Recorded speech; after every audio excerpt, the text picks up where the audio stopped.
Hello and welcome everyone back to some more Super Mario Odyssey 80% League action here at GSA Semifinals. Best of 3, so this will be a long one. TYRN versus Stravos. TYRN obviously the favorite here. He is on a run, but Stravos, not one to be messed with at all. I am Scotch and Ty Guy. You can call me Scotch. In the booth with me is Ganon Slayer. Tell me a little bit about this race, man. Alright, so these two runners are both in the top 3 currently for SMO 90%. TYRN being current world record holder, having a time of around 58.47, and Stravos having 59.20. Here are current league playoffs brackets. You can see the winner of this will go on to face the winner of Chaos versus Mitch in the finals. So that's going to be pretty interesting. Actually, this is the top 4. Like in the semifinals, is the top 4 for SMO 90%. So definitely going to be a lot of pretty interesting races coming out of these last few matches. Yeah, no upsets just yet.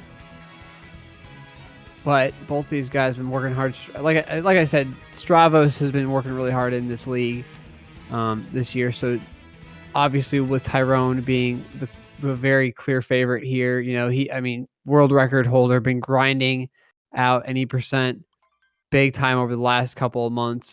Huge hurdle for Stravos, but this is a best of 3, so anything can and may happen. Exactly.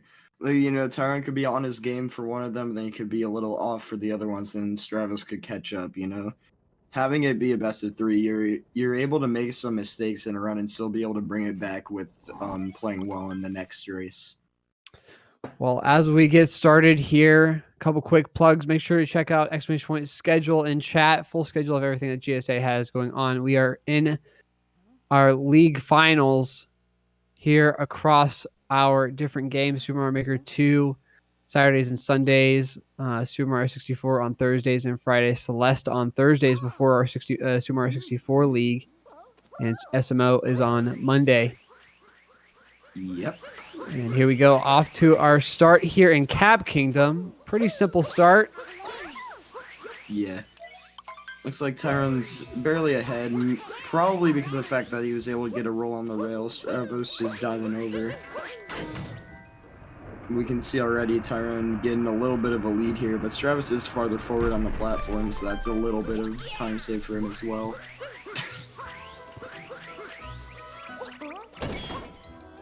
Well, big thing heading into this door now is going to be this vectoring with the frog, and then as we head on out, it's going to be that left side movement. Really going to be the key factors here. Yep. We can see both using the Stravos Frogger strat here as well. TYRN getting a really nice exit there. Stravos having to roll a little bit. Probably not that much slower. Both setting up for left side. TYRN getting that perfectly. Strav doing the same.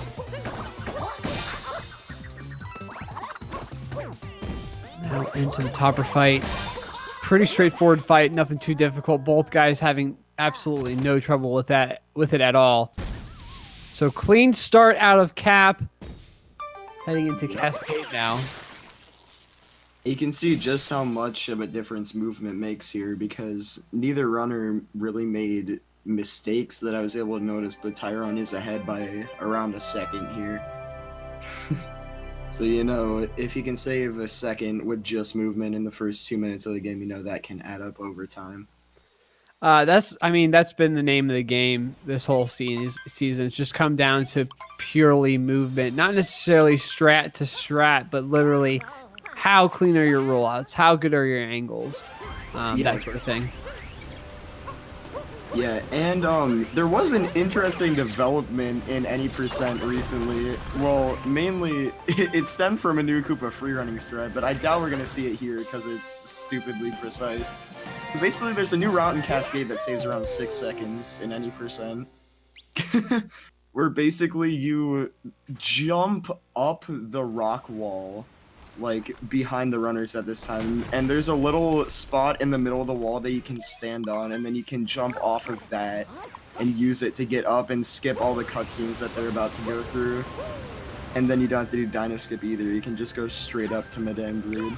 It's kind of ridiculous. Well, small mistake here from Stravos getting a Cappy throw where he didn't want to, kind of slowing him down there as he crossed that bridge. Yep. Alright. See both runners stand for Dino Skip here. TYRN with no issues. Strav did the fast Dino Skip there, so he should have saving a little bit of time over TYRN with that. Very nice. See both runners collecting coins here. I assume both runners will be going for late clips. They want to get as many coins as they can, since by going for the late clip route, they are giving up the opportunity to give 20 coins. Sorry, after beating Rango. So coin rounding is a little tight. You see TYRN having a little bit of issues, hitting Madame Brood there and immediately switching to a decoy.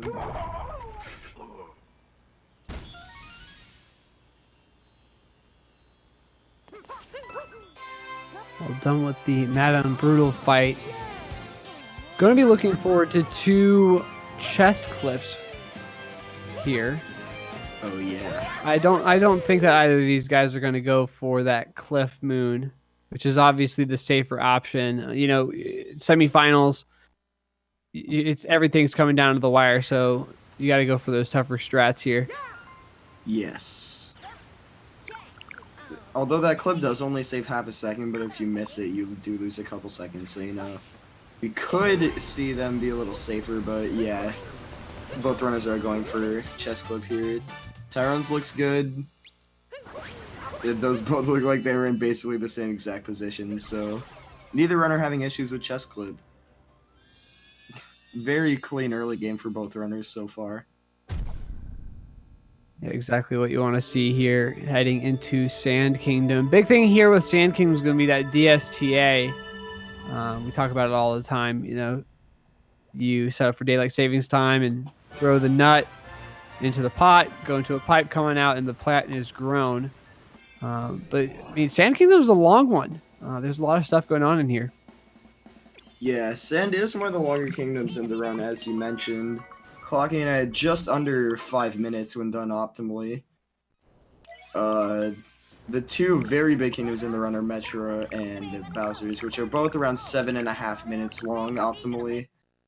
But yeah, I think Sand is pretty high up there as well, maybe alongside Snow Kingdom, which is about the same length. Mm-hmm. Alright, so yeah. We are going to Sand now, and as you said, we are going to be seeing DSTA right at the very beginning here. Both runners are going to be throwing the seed into the pot, and they have their timers set up in such a way that the seed will grow immediately due to daylight savings time.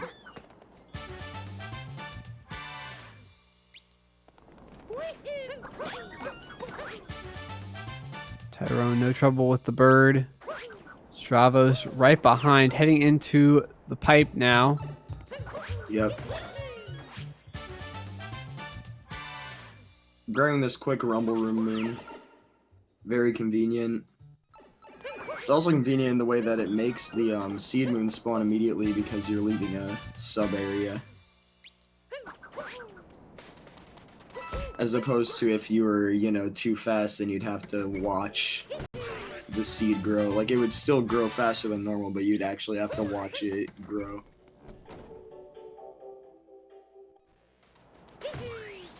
Alright, so both runners going to be heading over to Dune Moon now. See Stravos dropping his spin pound there. Instead, Game thought he input a spin throw dive. Yeah, it's the exact same thing that we saw at the beginning of Cascade. Mm-hmm. So similar mistakes here from Stravos. Now, nice movement on top of this arch. Going to be going for this dram here for the bullet bill here in just a moment. Yeah. Let's see here. That looks... Oh! TYRN actually missing Drem.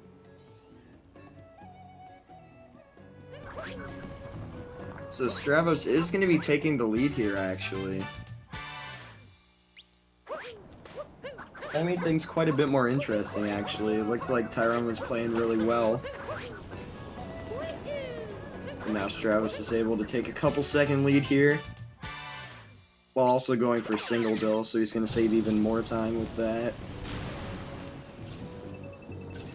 Yeah, pretty significant time loss there. Really uncharacteristic inconsistency there from TYRN. He has been running a lot of World Peace recently, so that movement might not, be as fresh in his muscle memory as it would normally be.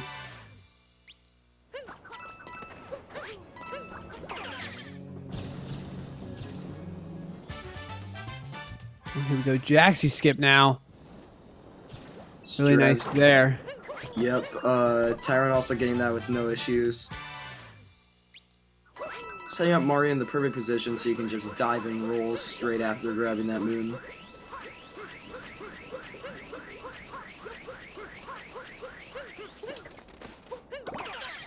Ooh, TYRN missing that cactus capture on his first try as well.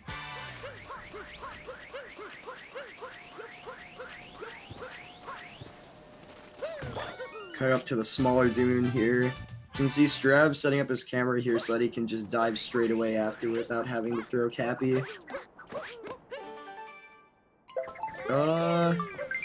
Nice one spin throw notes from Stravos, and TYRN's setup looks good as well. Very nice.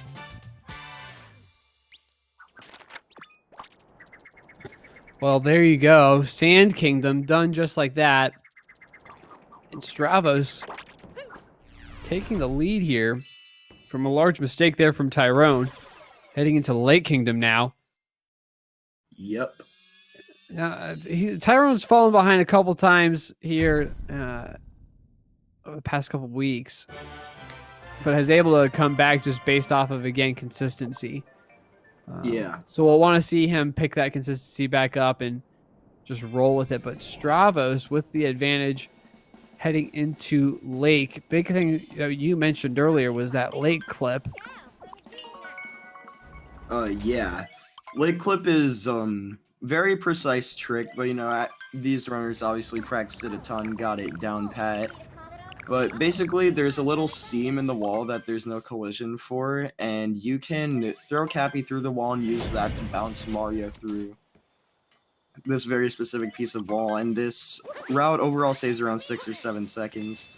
However, if you were to mess it up, that detracts from the amount of time it will save until eventually you're just not saving time at all. So hopefully we won't have the runners mess it up, but anything can happen in a race setting. Zippers out. Grabbing this one. Gonna be setting these Lake clips up almost simultaneously. And Stravos having some difficulty in TYRN. Yep. Just like that. This is what I was just talking about. Stravos had to take 4 tries to set up that Lake clip, but TYRN getting the clip perfectly on his first try, and now he's back ahead. That's how quickly the races in this game can change as well. Well, we talk about movement being such a huge factor, but when it comes to lead changes, strats to strats oftentimes are the decider, such as that late clip, right? So again, like you said, Stravos taking 4 times on that late clip, TYRN getting it first try. Hugely important there. Rest of Lake Kingdom pretty comfy. Nothing really too difficult at all. Right. Once you capture the cheap, now you're just kind of smooth sailing until the end. But just the nice thing about Lake Clip, it's a hard trick near the beginning of the kingdom, and then you just don't have to worry for the rest.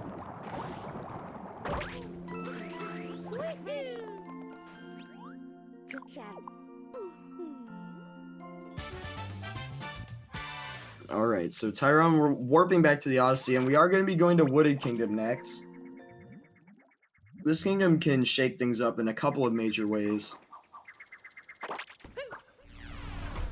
Yeah, you got the different routes that you could possibly take. I suspect that both these guys are going to take the tree route early on.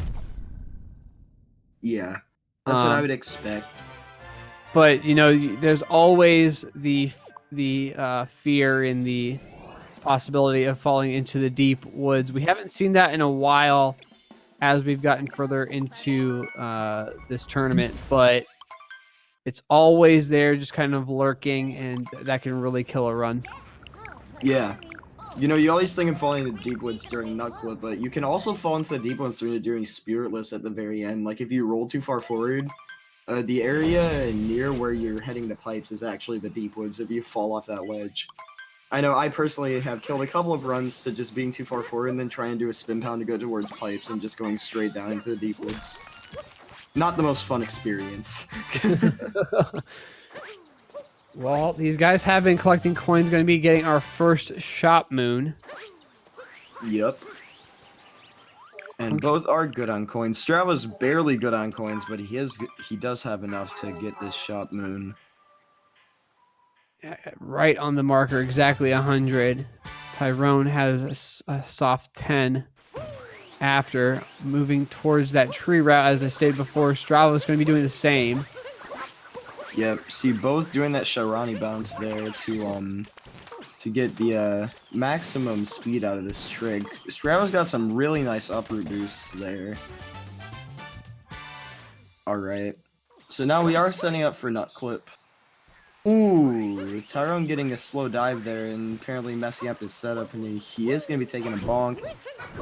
It's going to allow Stravos to catch up a little bit, assuming he also gets nut clip. Looks good to me.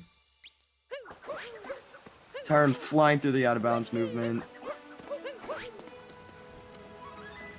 Ooh, okay, there we go. Strav taking his time to set up the wall jump a second time, but nothing major lost there.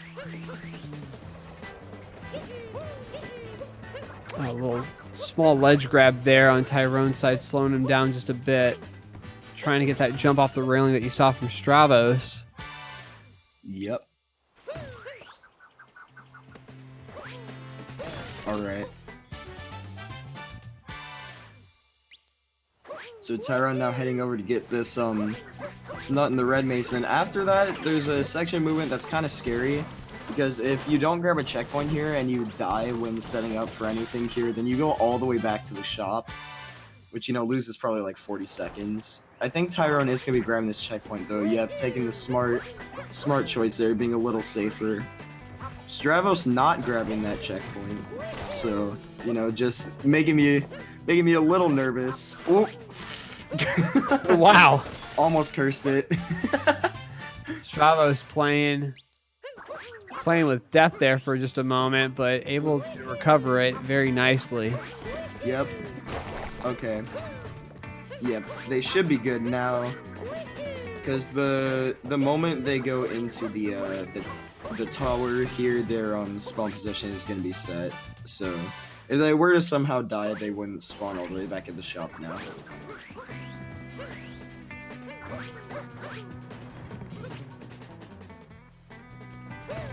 Into the tower now. Ooh. Got this uproot. Tyrone got some really fast uproot boosts there as well. Ooh, Strap getting that one giant boost just straight across the entire platform. Dang.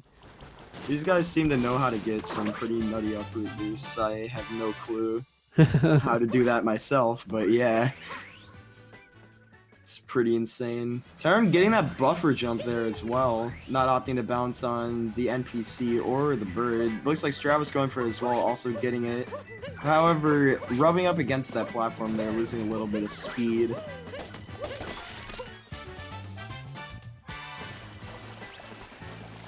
Yeah, heading into pipes now. Yep. Gotta be on this cycle. Haven't seen this messed up in a while. These fuzzies can cause a problem, but as long as you stay on the cycle, it's no issue. And usually, like, every runner will have their own way of staying on the cycle, and it's pretty cool to, like, compare strats to other people, because there's a lot of different ways. Stravos getting a wall slide there. Oh, that back up! Oh my... That was so nice. I mean, so he was able to stall himself, knew exactly where the cycle was, and where he needed to throw Cappy to be able to recover it, did such a nice job. I mean, he could have lost a ton of time in there.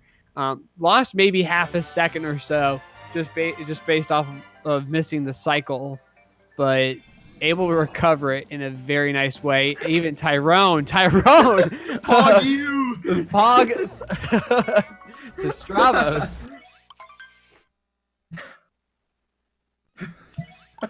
I love that. That's exactly the sort of thing. I gotta say this as we're heading into the first Bowser fight. This community is just been so awesome. All these guys are so supportive of one another. I want to take note of the Tyrone versus MeWe matchup. I mean, we're talking the #1 versus the very bottom of the league, and just that race was so fun to watch because of the interaction between the two guys.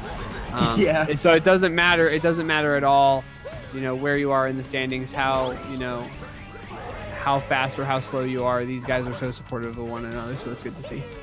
Yeah.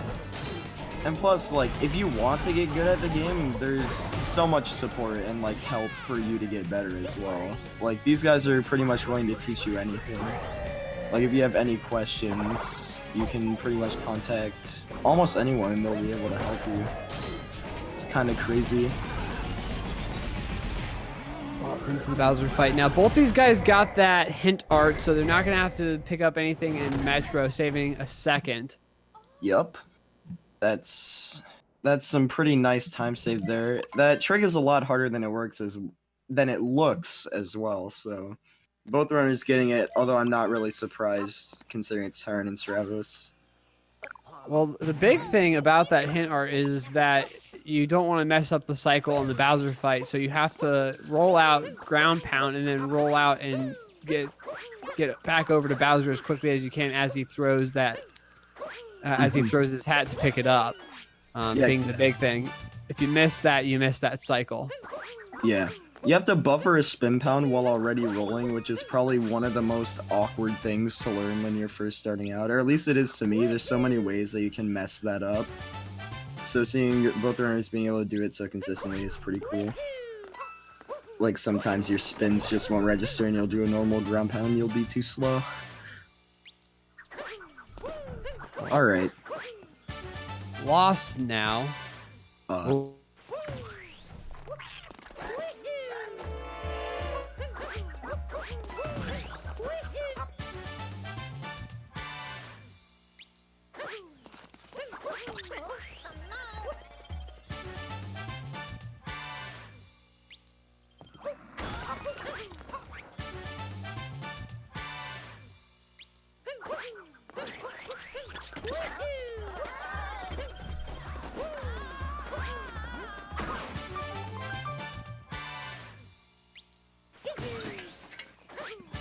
Oh, okay, we're back.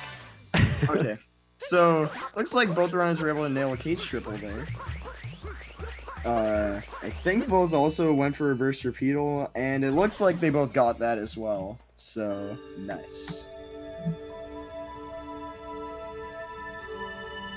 All right. Yeah, heading out of Lost now into Night Metro. Metro being, this is a big one. You've got the mecha fight. And then you've got the whole of Day Metro, which has a couple of tricky areas in it. Big one being the bullet building.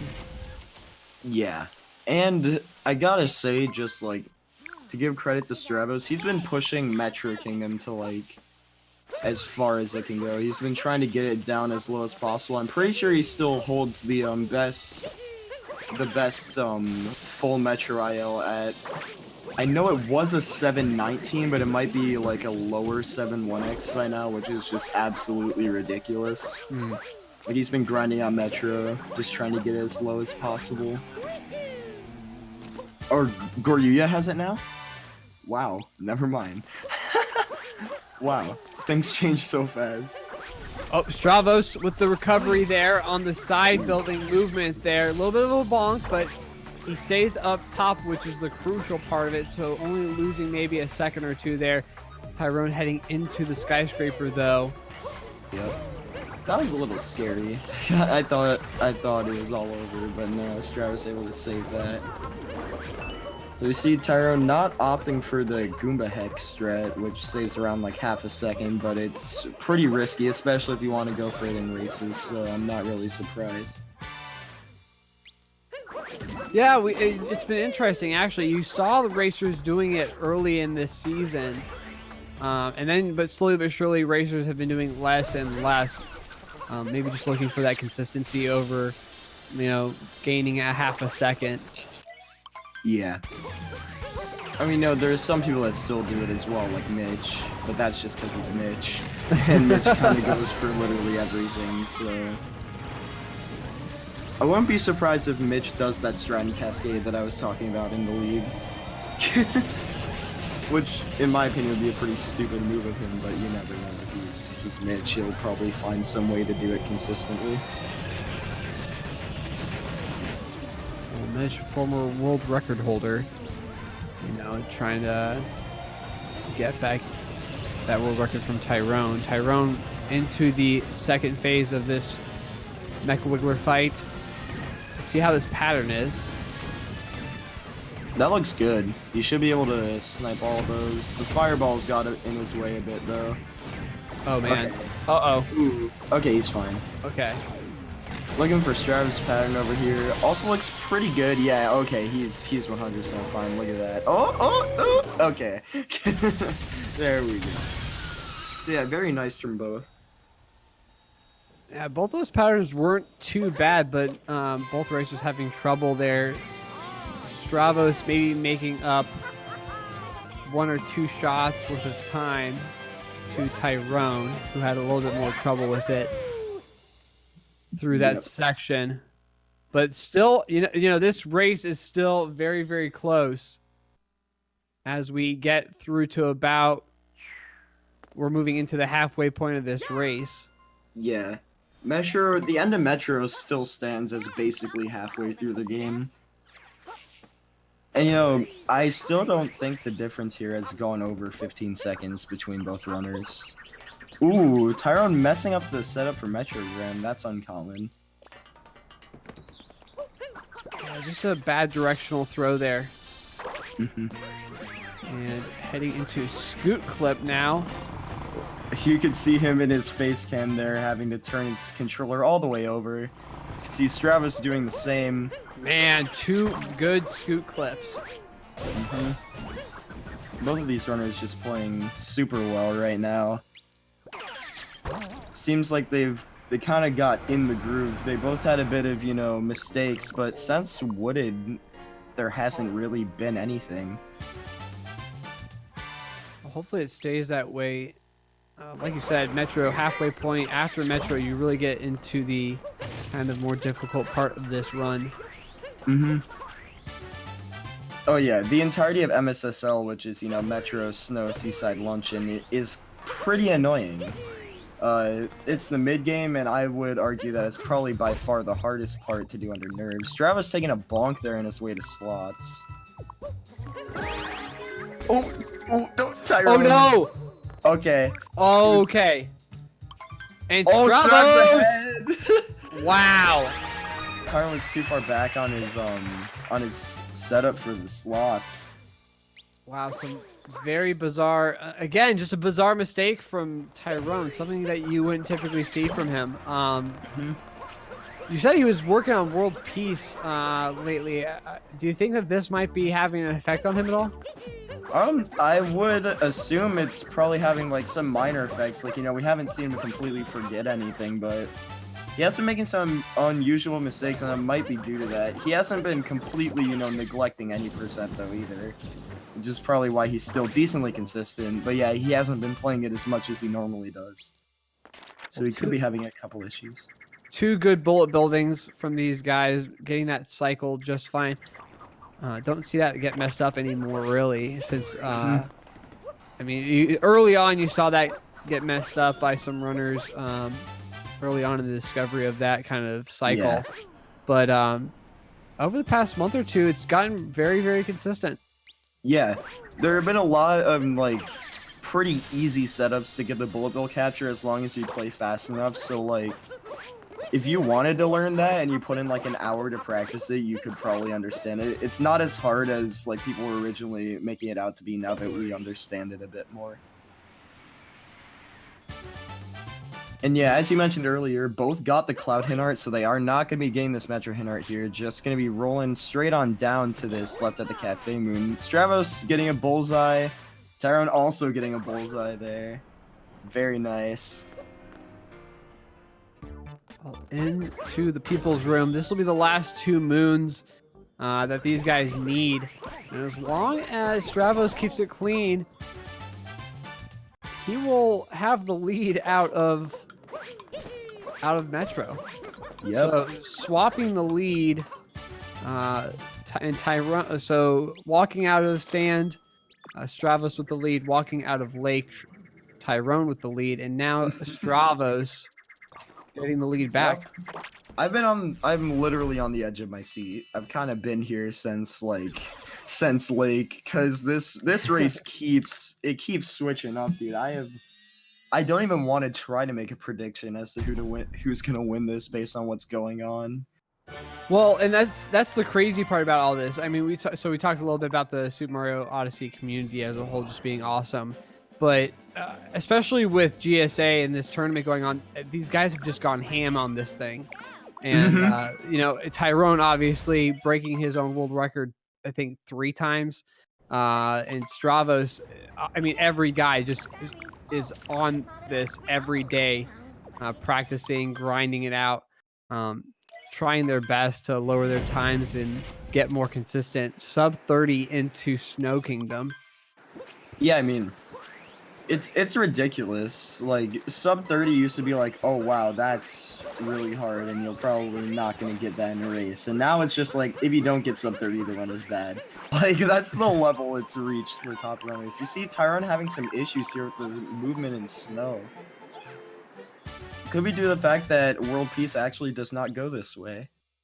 I'm kind of noticing a trend where, like, when World Peace doesn't really do this movement, he's not exactly remembering how to do it perfectly.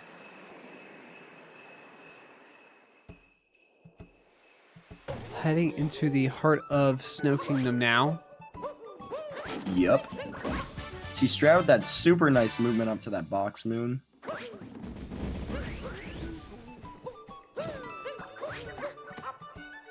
Ooh, Stroud's got a downwards wall jump.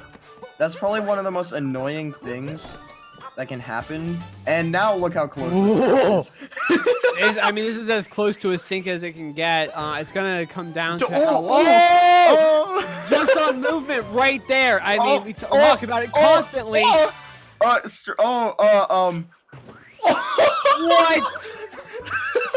Okay, TYRN getting in that loading zone quicker. Oh my gosh. Wow. That was insane. That whole cycle for both those guys just absolutely insane. I mean, again, coming down to movement, TYRN reclaiming the lead now.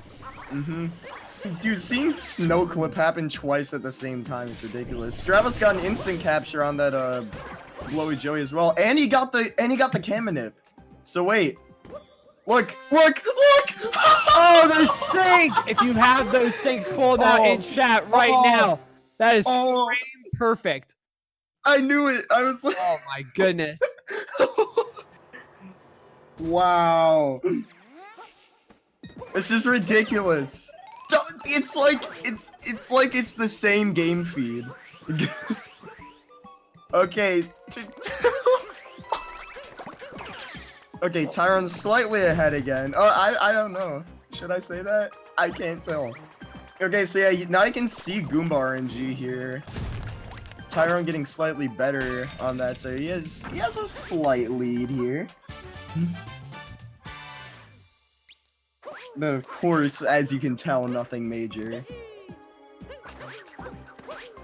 Well, it's all going to come down to the tough part about Snow Kingdom, Snow Dram.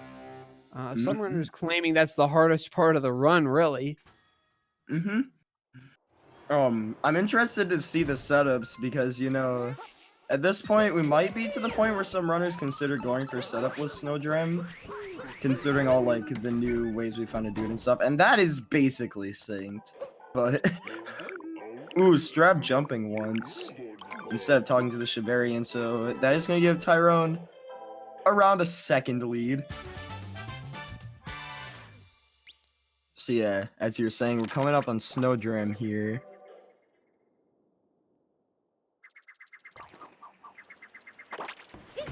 Oh. Dude, Tyrone missed the spin pound. Oh no!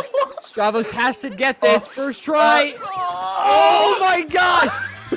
This is ridiculous! Oh my god! This race is insane! This race is nuts! Oh my god, dude! And Stravos just kind of taking a breather there, heading out of snow. The absolute clutch. My heart. On Stravos' side.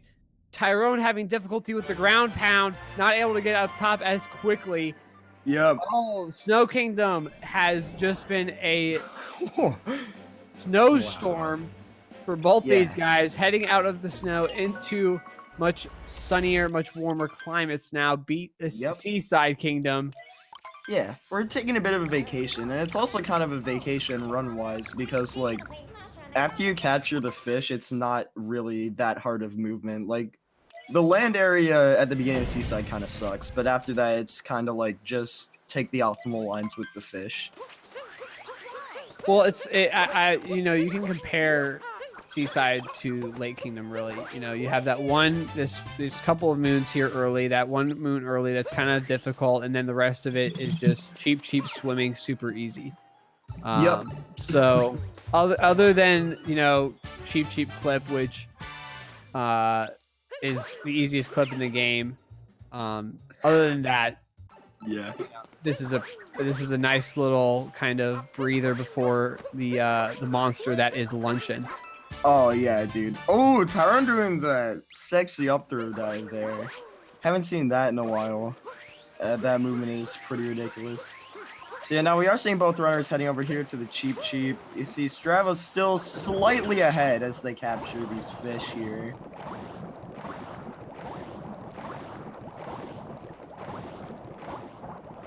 All right. I mean, just how insanely close this is, especially 35 minutes into this race, just speaks volumes.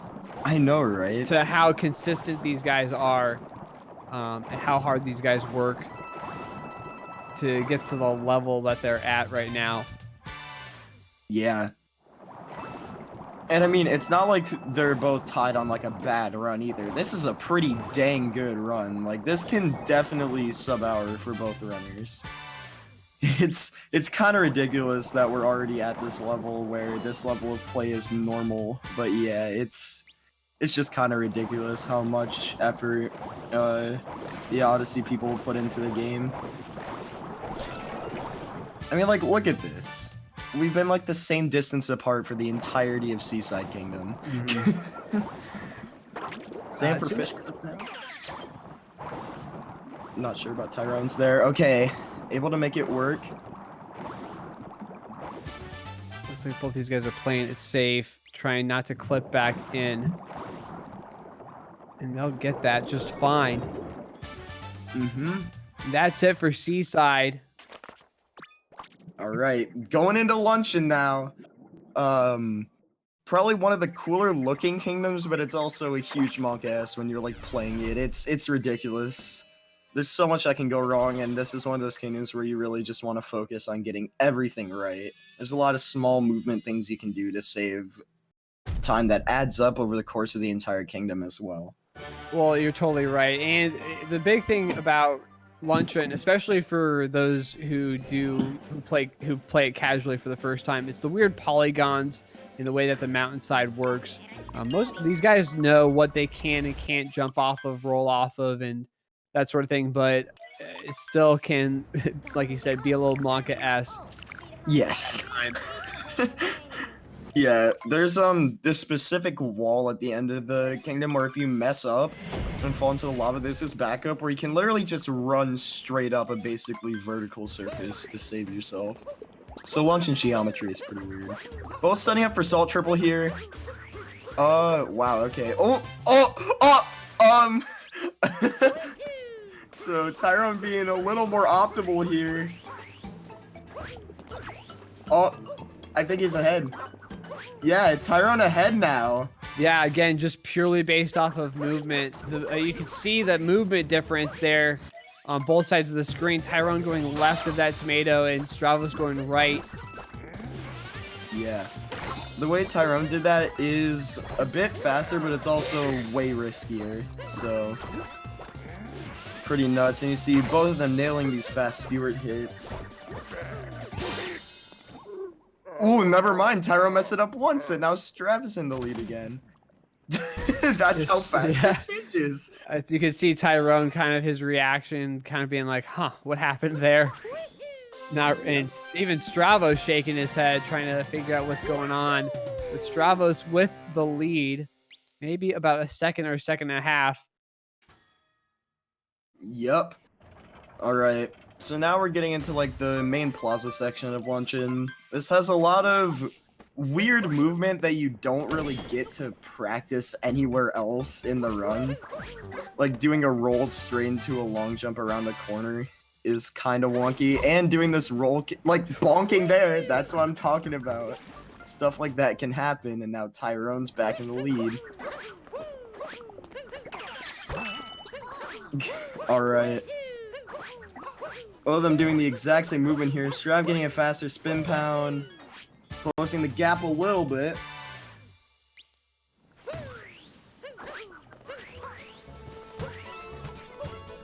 These rollouts. Oh, I can't even. I don't even know what to say at this. Alright. Well, there is something that could shake it up pretty soon. That's the camera manipulus strat to get over to this next moon after the pillar moon. Basically, there's a few options you can take, and there's one pretty risky one that saves around half a second, but if you mess it up, then it can lose you quite a bit. So I'm interested to see which version of this strat they're going to go for. TYRN playing it safe, Strav doing the roll cancel. And yeah, it's going to be pretty much synced now. It's kind of ridiculous, but you can see TYRN's lava bubble spawned a little earlier. So he's slightly ahead again. Let's see what these forks look like. This room has gotten so optimized. Oh, it's just so mesmerizing to watch. Neither guy having any trouble at all. And Stravos maybe a little bit quicker over that fence. Yep. Dude, it's so close. It is neck and neck right now. Hey, it's Stravos! It's synced. Okay, hold on. Ooh. Stravos barely making that potable jump. It's different versions of this strat here. It's synced! Oh my gosh. This is ridiculous. I have no words. I mean, both these guys are clearly watching each other, so part of it has to be that. Cheese, what's it gonna be? Okay, Stravos with the lead now. Yep. Faster cheese for Stravos there. Hey, we can calm down a little bit. You know, it's like a second or two. It's more than normal now. It's all right. So now we've got the ending part of Luncheon, which consists of some pretty scary movement. Like everything is over lava pretty much, so you mess up, you could lose quite a bit of time. Well, the big thing is, you know, taking damage and then grabbing a moon, having to recover health, especially, that loses a bit of time. Enough for a lead change. Yep. At this point, nice ground pound on both sides of the screen there on that cliff side. All right, so here's the part that I was talking about. Okay, yeah, that movement is so scary. They make it look easy, but you know, it's... Oh, TYRN! Oh no! Okay, he's fine. Okay. Not that bad. Oh, that's no. bad. Yeah, this, Okay. I mean, now, this is probably the most, this is the time biggest difference. lead. This whole race. We've seen all race. So the big thing there, Tyrone just a little too low for Cappy to grab that fork that he was going for the movement over to the piece of steak there. And then obviously taking a fall, not able to recover it, trying to throw. Again, Cappy too low. So Stravos now holding, like I said, the biggest lead difference this whole race, essentially. Yeah. Into Ruined. And I mean, if it was this close, anyways, I would still be saying it's an insane race. So the fact that it was like 5 seconds closer than this is just ridiculous. Well, this is the sort of thing that you're looking for in these, you know, these semifinals and these final races. Just both these guys going crazy on this thing, working so hard to get to where they're at. Yeah. And just wanting to get to that final. Yeah. Mitch in the chat coming up with the theory that the reason TYRN messed up is that his taskbot crashed. So, you know, pretty likely theory, to be honest. Strav having only a 7-second lead in the Ruin, though, so still nothing that can't be made up in BM. Into Ruin, no. Don't expect any lead changes here. Pretty standard, you know, able to take their time, get themselves prepared for Bowser's Kingdom. So a couple quick plugs while we're in here. I said this before, exclamation point schedule in the chat for the schedule of everything that GSA has going on. All races are scheduled ahead of time. If you want to see something in particular, make sure to check that out. Exclamation point bracket for the Brackets League standings are all there. Points are the big thing here in these early on in these leagues, but now we are into brackets, so those brackets will have those for you in that link. Exclamation point Onyx. For the Onyx, get some Onyx points. 500 Onyx points gets you a free sub. We'd love if you drop it here. Get to play a free game, Golf Clash. Get some of those points. Exclamation point YT and exclamation point YouTube for the YouTube channel. All runs are posted there. If you missed one, or if you just want to rewatch a run, all the reruns are there. Make sure to subscribe. We'd really appreciate it. And then we've got Legends coming up, Gannon. Talk about that for a moment. Oh, I actually have not been very informed on this, so I think you should probably talk about it. I have a general idea, but you know, I'm not very qualified to talk about this. So we are teaming up with Beyond the Summit out in California. A couple of big speedrunners are going to be there in California here and coming up in November. So if you're able to go, grab some tickets. If not, it will be streamed live on Beyond the Summit's Twitch channel. Make sure to check out that in chat to get more info. And then, of course, we've got the merch, exclamation point merch. Shirts, hoodies, fresh, clean looks. Would really love it if you guys got those to support us here. And, of course, if you're able to drop a sub, help support everything that we do here at GSA. Most of the stuff that we do is volunteer work, so any sort of monetary help would be much appreciated. Yep. Well, into Bowser's Kingdom, what's the big thing that you should be looking for here? I don't know. I have no clue. I'm just watching them play the game. I don't know. Well, this game has just been absolutely insane. I mean, no more than 15, 20 seconds of difference between these guys. 7 to 8 seconds now. Heading out of Ruined. Kind of ridiculous. I've said ridiculous like 20 times, but yeah, that's basically the only word I can think of to describe this. Pretty simple couple of moons early. Shards has the new movement, especially. These guys have been trying that out in races and has been bringing a little bit of difficulty to some runners. And then, of course, you've got the Mecha Brutal fight.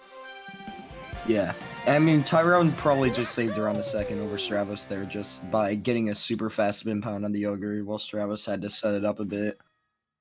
So, you know, if stuff like that keeps happening where Tyrone keeps saving a second, then he can definitely catch up because we only have around a 6-second lead for Strav here. But yeah, as you were saying, we are coming up on shards here. The new shards movement does save around 2 seconds, but it is a lot harder. Well, I shouldn't say harder, but like if you mess it up, it's a lot more to it's a lot more time loss. We see Stravos not doing it, Tyrone doing it though, so Tyrone could save 2 seconds here. Looking good. Able to grab that shard with the roll cancel. Alright, Tyrone getting new shards there. And you can already see right here the time he's able to save. Catching back up to Strav a little bit there.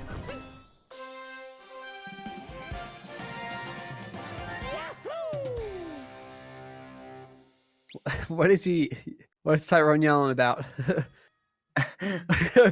I'm not sure.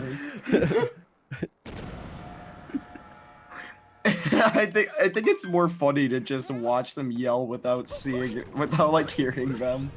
It's really funny to me for no reason.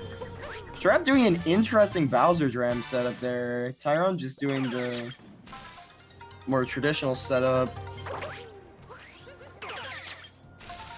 Alright, so we have only a 3-second lead for Strav right here, I'm pretty sure, due to new shards. And both runners are going to be doing Harriet first. And I will say that I support this. Yeah, Harriet first seems to be the most popular route here. Not really too many topper first people. I will say this though, the topper first gang are a lot more animated about topper first than Harriet first people are. Yeah, I know. And honestly, topper first would barely even be a thing if like Timpani and Chaos didn't start doing it. They kind of like kicked off that whole thing and disrupted the peace that the community had. Now there's this big divide. War never changes. Convinced by Chaos propaganda to join the dark side.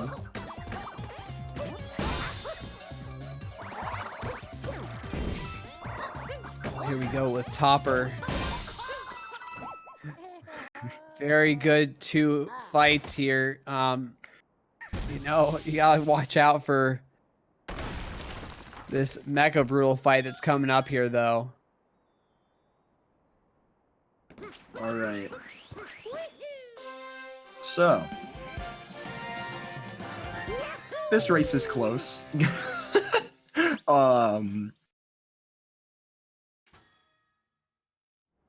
Let's see here. I'm nervous that Stravos can make like a mistake with crates and then it would be synced again and then I'd have a heart attack throughout the entire Mecha Brutal fight. Like pretty much any mistake Strav makes will allow Tyrone to just keep chipping away at Strav's lead. Strav getting good crates though. Tyrone doing the same.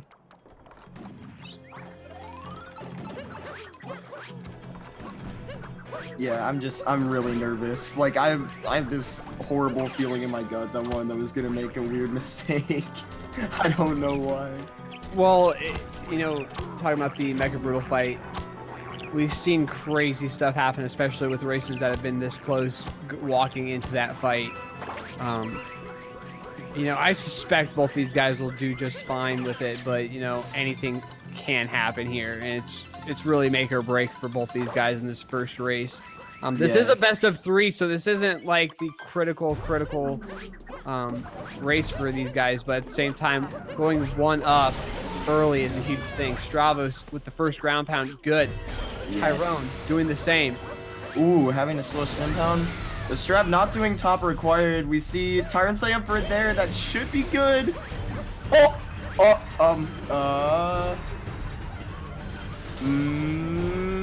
Okay. Okay. Well, this is not as close as it was now.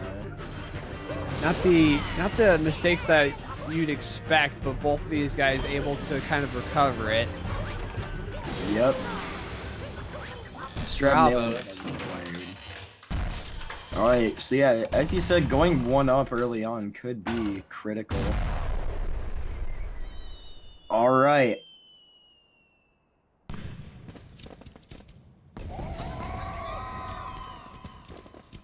So yeah. We still don't have that big of a lead either. It's probably like 10-15 seconds.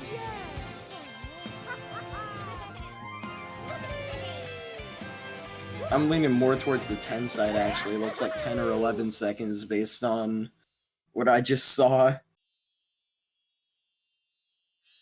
So like one missed Bowser hat from Stravos could bring TYRN back into this. Like, there's a multitude of things that can make this race close again. It's not over until it's over, as I always say. And this is still sub-hour pace for Strav.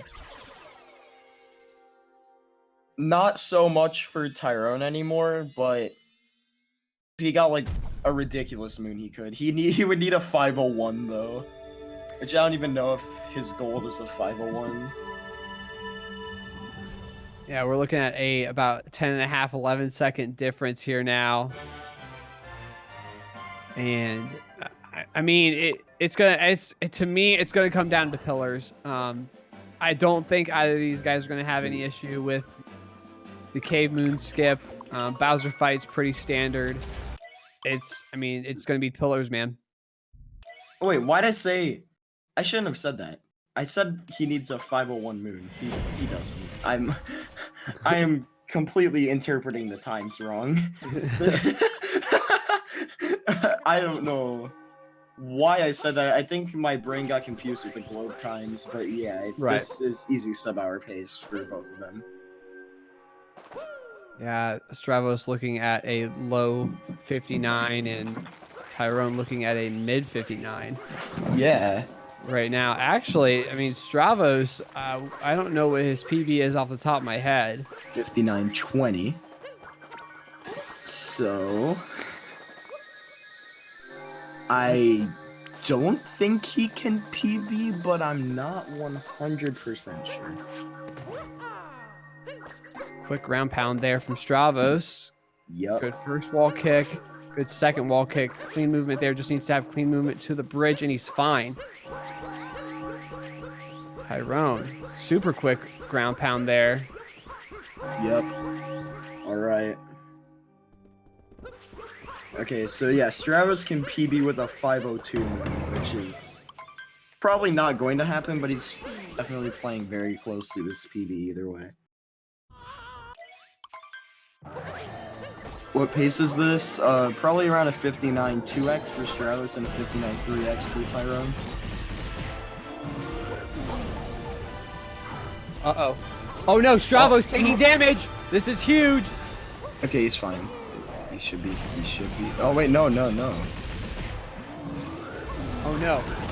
And TYRN is ahead! Oh my gosh! Dude, I literally said a missed fast hat would bring Strav back in, or TYRN back into this, and guess it literally happened.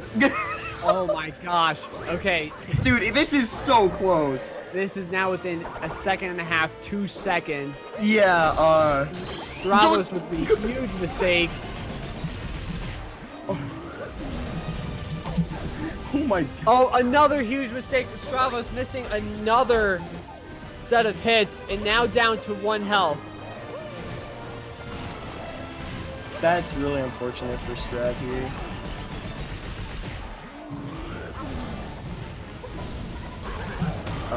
Well, TYRN now taking a pretty commanding lead, actually. Yeah, Stravos has to be careful here. He's, again, down to 1 health. Yeah.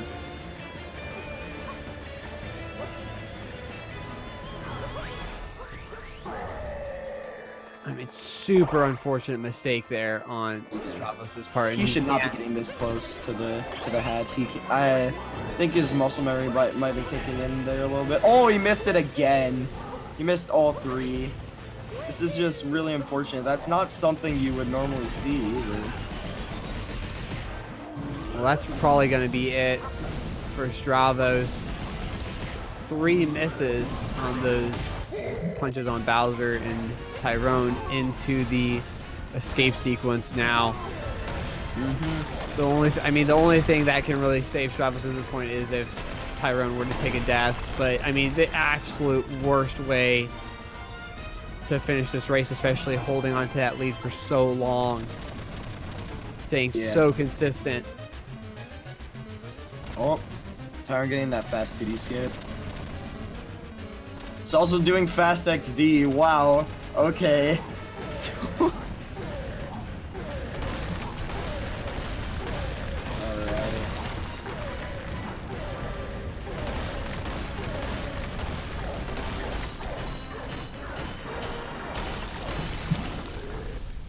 Well, here we go into pillars for TYRN. TYRN still on sub-hour pace.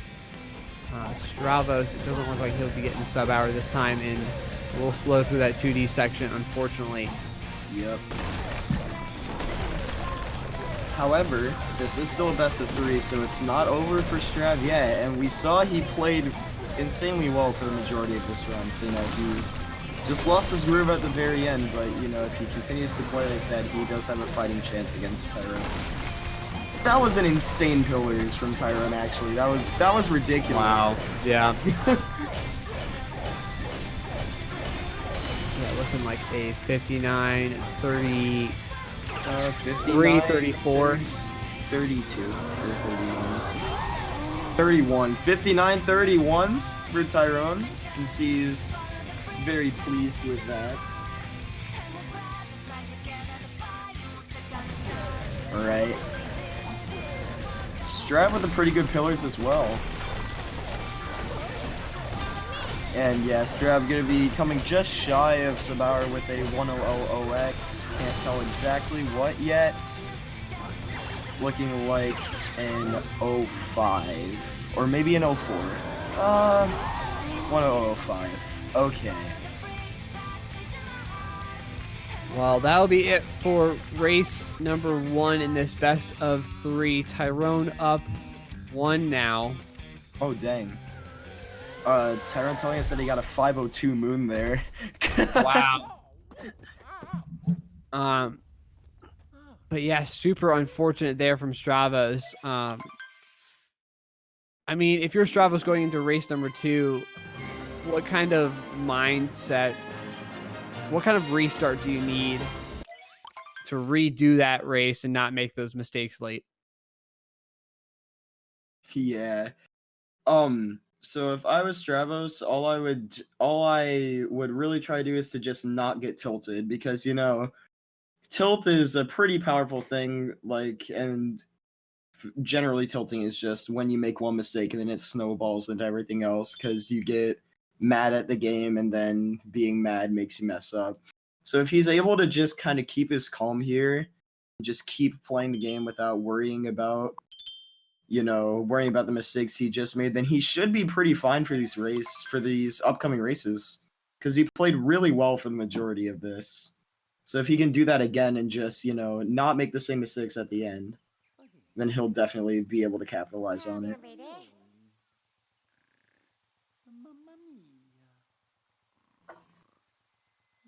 Yeah, pretty crazy. I mean, I think that people forget a lot of the times about just how much of a mental game this really is. And like you said, tilt being the big factor here. You know, you held on to that lead for so long, especially so late into the game, and just to kind of just hand it to the other racer just like that. You know, it wasn't even TYRN just being better in that situation. It was just simply Stravos making that big of a mistake. So yeah, he made 3 10-second mistakes, which is super unfortunate. Right. And then on the other side of the hat, TYRN. I mean, TYRN can't be too high on his laurels right here, because he was so far behind for the whole time, and he's got to know the only reason why I won that race was because of a huge mistake on Stravos' part. Yeah. So I mean, he's got to kind of stay in the mindset of, okay, I'm just gonna stay consistent, do what I did in race number 1, and hope that Stravos makes similar mistakes. But I don't know, man. It's so tight between these two guys. This anything can happen in race number 2. Yep. All right. These guys taking a little bit of a break. Stravos kind of stretching, it seems, getting out of the gamer chair. Mm-hmm. Stravos is now just a chair. Not sure what happened to him, but I think he's gone, guys. That might be it. He's gone.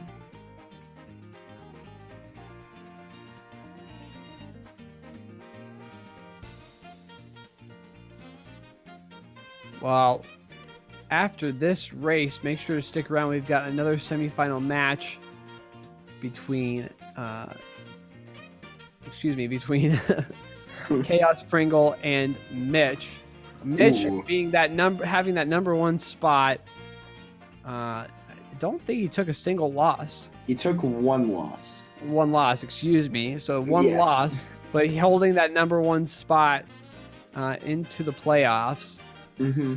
It's interesting. It's so interesting to see TYRN, be in the position that he's been in, but Mitch holding on to the number 1 spot still.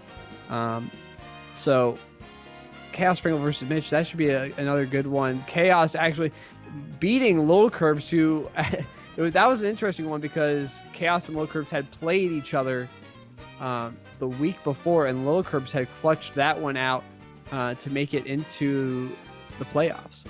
Yeah. Well, looks like we are going to be staying out for our next race in a bit once Stravos gets back here.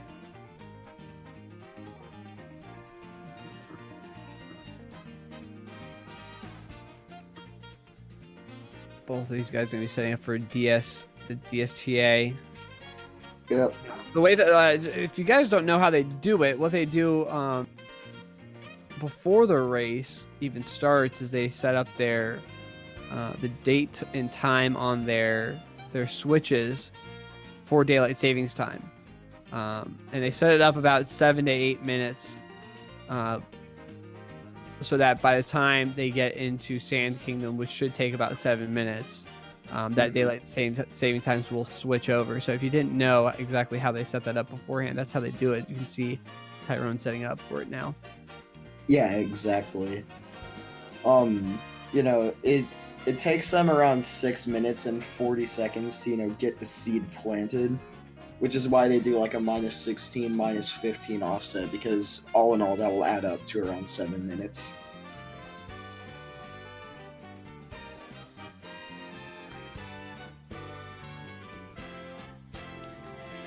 Well, while these guys are getting set up and getting ready to go, I want to thank everyone joining us. Close to 500 people watching right now. Really appreciate it.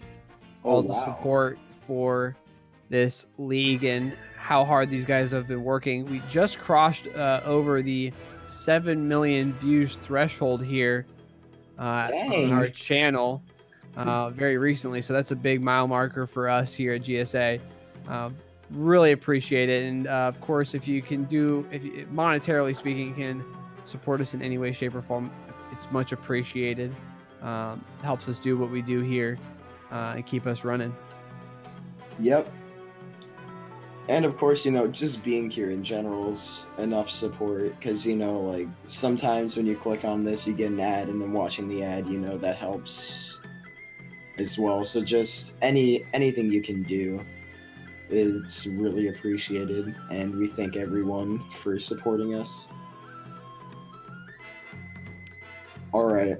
Well, here we go. Started for race 2. And if it goes anything like the last race, I'm going to be on the edge of my seat again.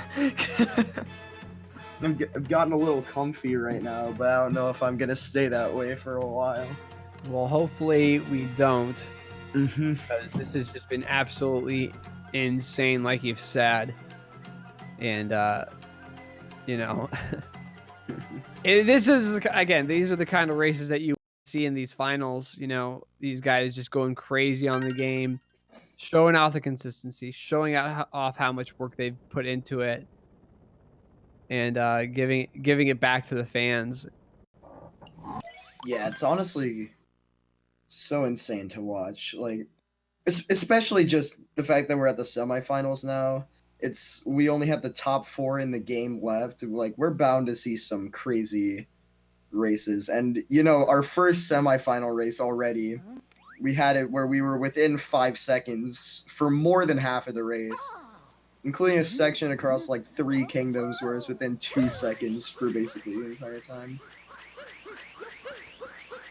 Well, rollouts here into Cap Kingdom. Again, pretty standard, pretty straightforward. Just coming down to how quick the movement is for these guys synced up. Starting off pretty strong already.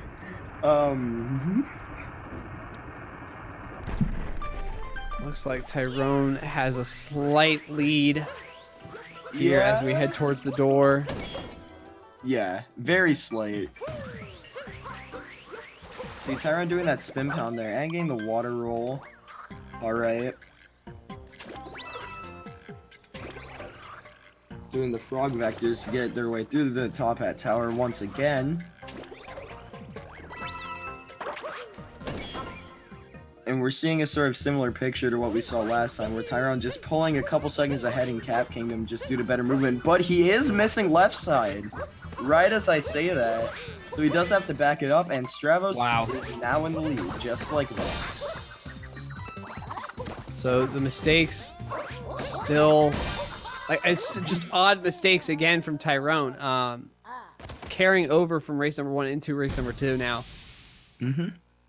Again, these aren't like these aren't big mistakes that you'd be like, oh, that was terrible. But these are just like odd mistakes. Like, really, he messed up there. Yeah. What I mean by that is, from a commentator's perspective, certain movement, certain strats have gotten so consistent that you don't typically see these higher level runners make those mistakes. TYRN, you wouldn't typically see that sort of thing out of him, but you're starting to see a couple of those things just like waver a little bit, which is odd. Yeah, exactly. And now we are seeing, since TYRN had that issue with left side, Strav is taking around a 2-second lead into the Cascade Kingdom here. Starting things off as normal, no issues from either runner. TYRN doing a roll cancel as opposed to Stravos' long jump into the first move, so that's like minimal time save, but yeah, slightly faster. Just wanted to point that out real quick.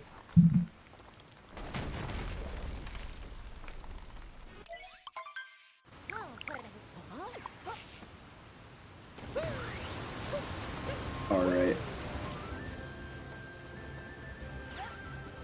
So yeah, next both the runners are going to be making their way up to Dino Skip. I'm just going to grab this Rex real quick. Yep. Using this trampoline, and we'll be into the Madame Brutal fight.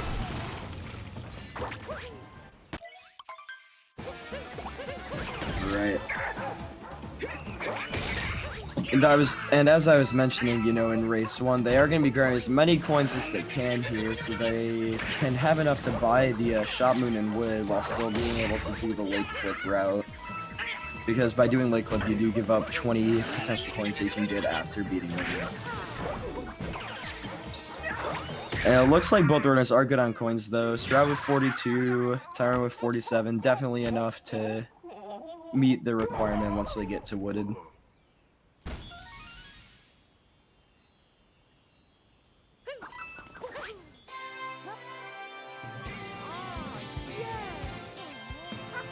Well, last thing here in Cascade is that chest clip. Both guys having no trouble at all with it in the last race, but kind of a reverse situation. Stravos with the lead this time, TYRN being the one that is behind. Yep. And last time they did both go for chest clip, and they both got it. So looking to see that again right here.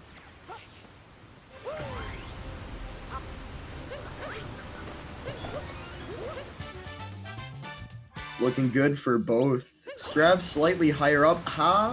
Oh, Oh no! ooh. Oh, both these guys missing it. Yeah, and TYRN actually took a bonk, and he's not able to get back up. Okay, that is actually a major mistake. Oh, and Cappy just not hitting the globe.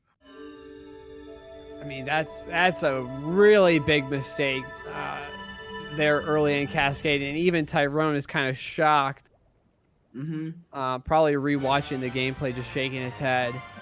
Yeah. Again, Tyrone has to go into this race and knowing, that last race should have been Stravos's. And he's got to make sure that doesn't tilt him at all. He's got to make sure to just say, okay, I won the last race. Let me just lower my head and just go into this next race and play as consistent as I have through the end of this season, the last half of the season, essentially. But we're seeing 2 early mistakes, left side movement and that chest clip, critical here to this lead that Stravos has now. Yep. So that was that was a pretty interesting turn of events there.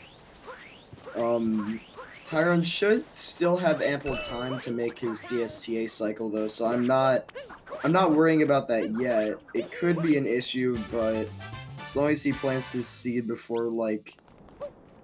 Okay, yeah, he made it. He made that by like 10 seconds, actually. I shouldn't have even been worried in the first place. This Strav just dived straight onto that pipe. That was so fast, actually. Yeah, that was a direct dive and then a ground pound, or a spin pound, excuse me. Yeah, that is really fast, and I'm surprised more runners haven't started going for that, actually. I mean, it might just be really hard to set up. That's probably the reason. And now we see Stravos in the Crazy Cap store, while also in the Crazy Cap store. So that's some interesting. Well, Tyrone taking a bonk there, heading into that kind of hidden area before going into the shop. Yep. Just a couple more mistakes here. Yeah. I think Tyrone might have a slight bit of tilt right now. I think he's just gotta regain his composure, and then after that, he should be good for a while. Ooh, okay. Doing that nice roll cancel jump up to the Archway Moon. Strav setting up for Dram. That should be good. Tyrone will want to do better here with this Dram. Looks good this time. Last time capturing the bullet bill before heading to grab this one, but doing it just fine this time. Yeah. Looked like he purposefully waited and went a little lower than he did last time. Probably just, just to be absolutely sure that he got it. Stravos heading on over to this pillar, grabs it. Tyrone doing the same. Yeah, he should be good. Both runners did go for single bill, which is slightly harder, but saves a second, so at this level, of course, they're gonna go for it.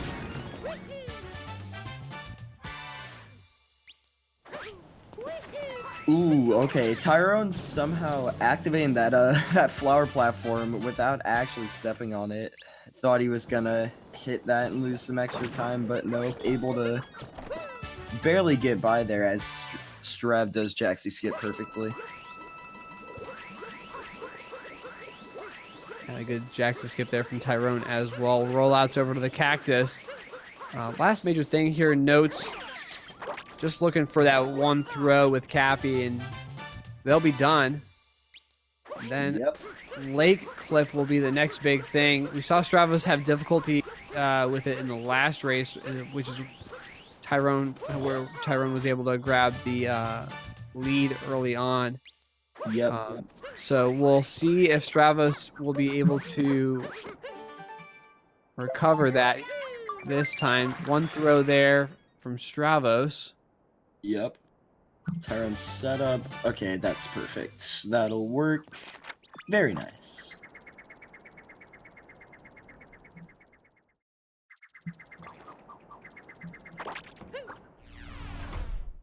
Strav actually around 9 seconds ahead of TYRN right now. Looking like a 10-1x sand exit actually as well. That's very, very good, especially in a race setting. And you know, we saw he missed chest clip as well. So that sand was very solid for Strav. Like to know the split there for Stravos. Thinking it's a 10-19. Yep. I think Tyrone looking at more of a 10-28, like a low 28. Barely, I'm not sure. Might have been a 27, but yeah.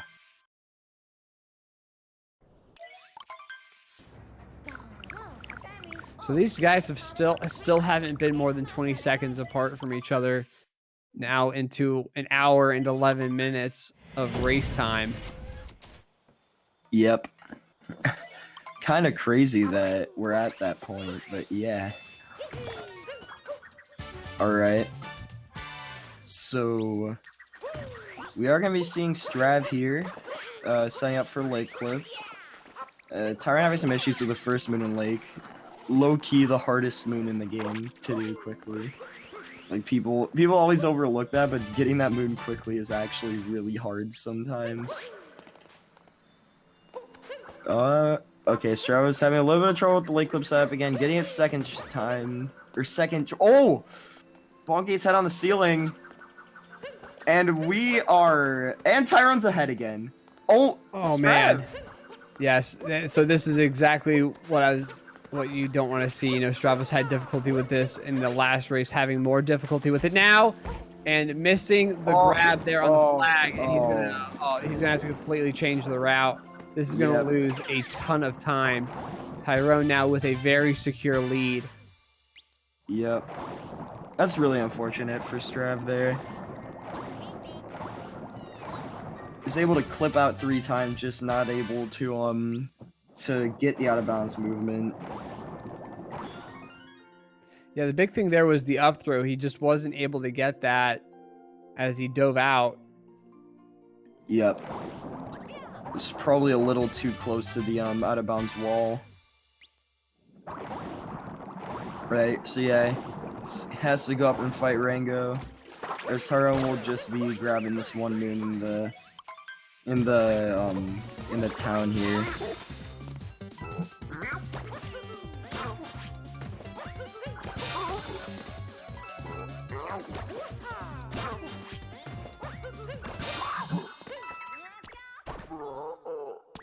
Well, Stravos with the quick Rango fight. Yep. We'll grab the multi-moon and head out of Lake into Wooded now.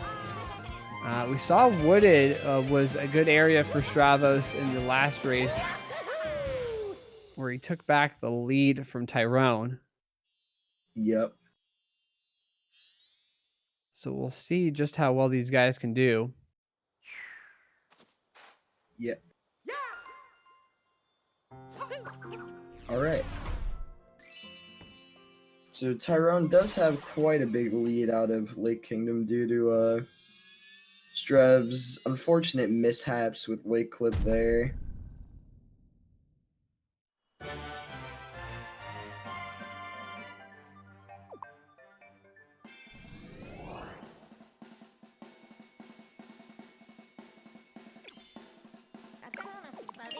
All right. Sort of Wooded here.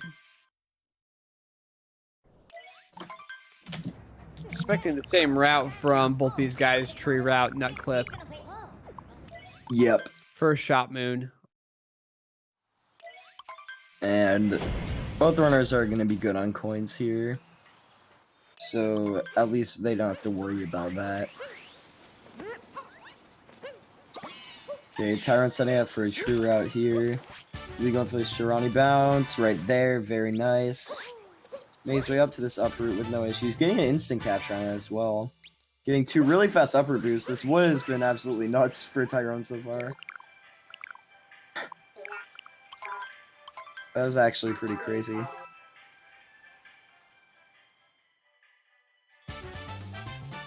Gonna be setting up for nut clip here.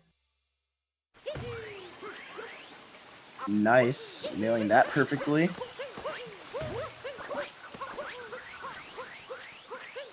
Getting the out of bounds movement. Strav going over to the treatment here. And I just realized Strav removed himself from his face cams. Now it's just the toads. Yeah, he's heading on over now to his nut clip. TYRN, well on his way in wooded now. Stravos looks good with that nut clip. Just has to work on this out of bounds section. Yep.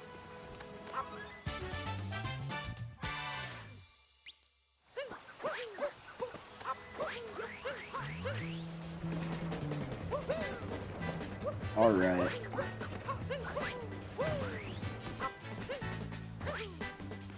So next coming up is this section I was talking about in the first race where making one mistake can be pretty costly here. TYRN having no issues so far though.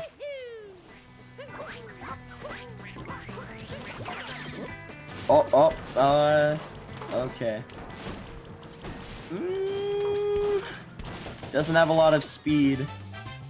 Okay, still able to make that flower road skip. A little slower than what he probably wanted, but not absolutely horrible.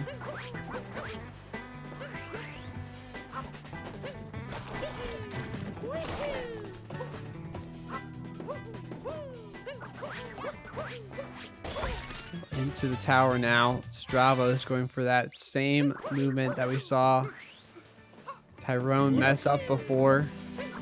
Looking good for his drive there, getting the long jump on the rail.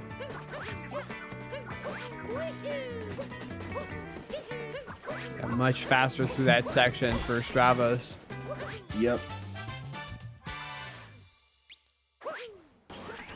Oh no. Alright. TYRN doing the bird bounce there. Very nice. Made his way over to the nut at the dead end. Or is that? No, that's the nut around the corner. Dude, there's so many nut moons. So many names to remember. Nut at the dead end was the one they got earlier before Flower Road Skip. Into pipes now. We saw Stravos recover this one earlier. Yep. See how well he can do it this time. Both runners getting that buffer jump as well.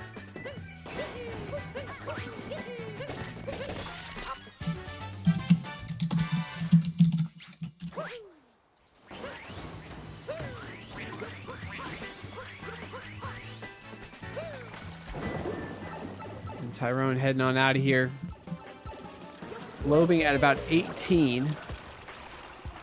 Yep. And Stravos into the pipe section now. Good movement so far, looking clean. Alright. Not wall sliding this time, so he is going to be on the correct cycle, making that with no issues. Very good.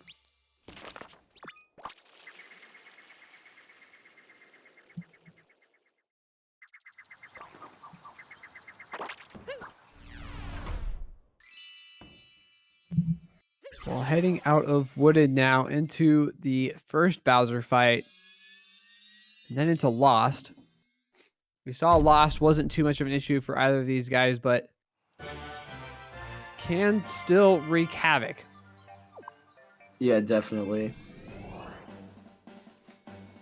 Alright. Started off in Cloud, though. The Cloud hint art could become an issue. So both runners nailed that perfectly last race. Let's see. Okay. TYRN getting it now has to get all the way back over to Bowser. Looks like he is perfectly fine with that. Yeah, very nice. Alright.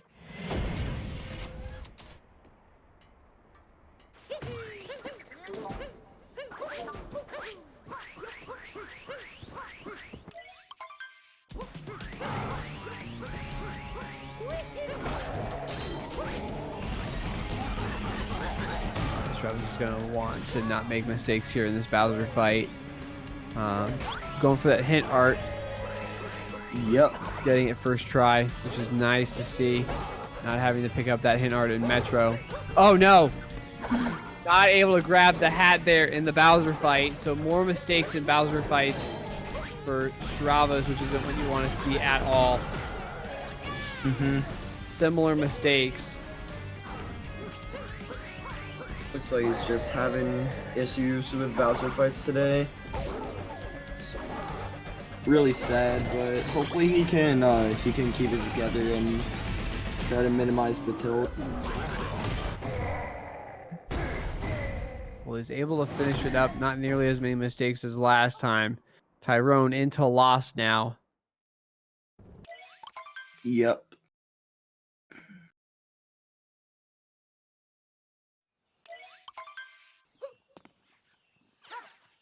Okay, it looks like he's on a weird platform cycle here. He's gonna have to dive a bit more to the left there.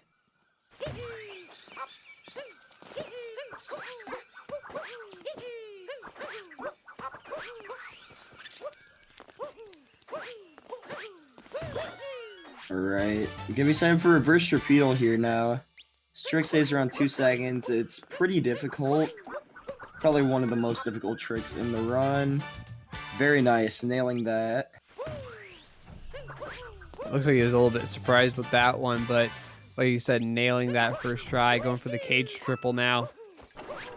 Very nice. Alright. Has to grab this last moon, and good loss for TYRN as well. Oh no! Never taking mind. a bonk.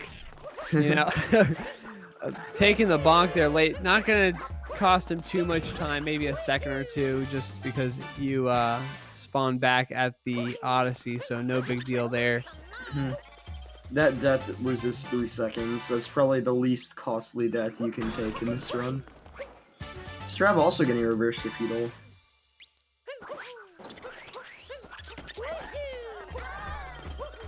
TYRN still barely getting that sub 22 lost exit, but the 2158. That's nothing to laugh at. That's very respectable. Strav also dying there. A little bit quicker of a death just because he didn't take the bonk. He just took a direct death there. Yep. But you know, not what you want to see heading out of Lost. Really the only mistakes from either of those guys in Lost, which is good to see.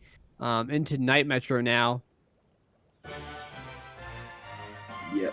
Alright.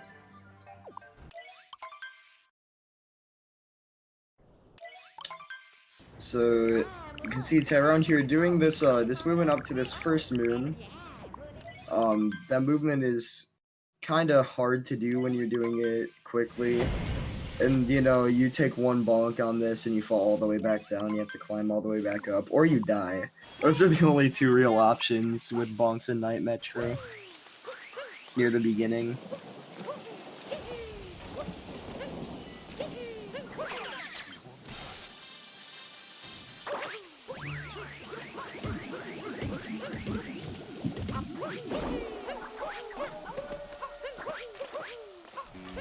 Okay.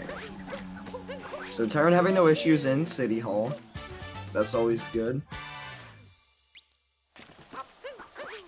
And gonna be making his way up to the Mecha Wiggler fight next. Strav taking a bonk there. Knowing his backup though.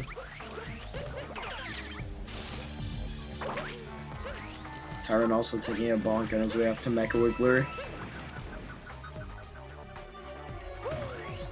Yeah, TYRN's been having trouble with some of those captures. We saw that from... Oh, no! Stravos going for Goomba Heck, not able to do so, and... Looks like Strav is, gonna be forfeiting. Well... Yeah. That is... That's tough to see. So... Just so with that, TYRN will be moving into the finals. Just needs to finish up this run, and he'll be facing either Chaos or Mitch. Just tilt, unfortunately, being too much for Stravos and not able to, you know, get through that. Unfortunately, it's not what you want to see. But this game, you know, it's tough, man. Like we said earlier, it's all about mentality. How these guys handle that throughout the race.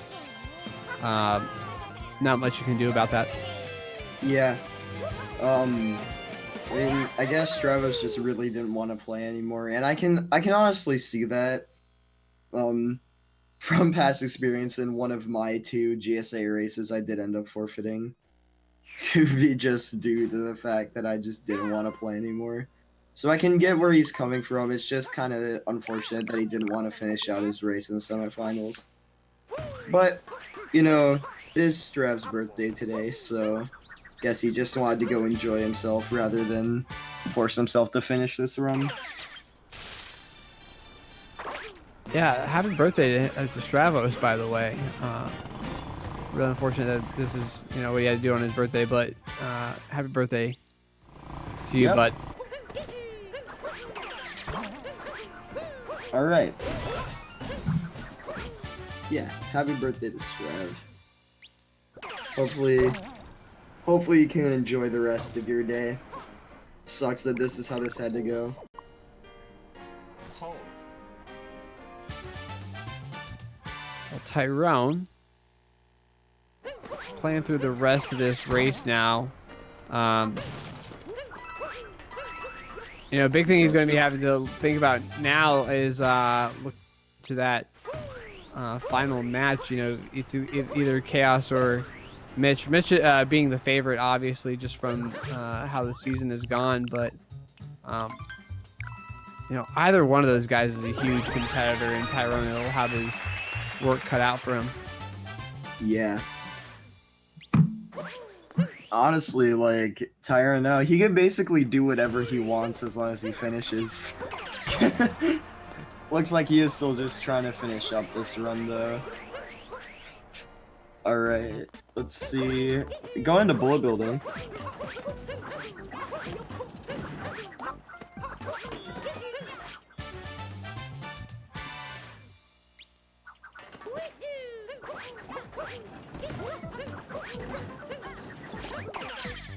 Alright, getting that perfectly fine.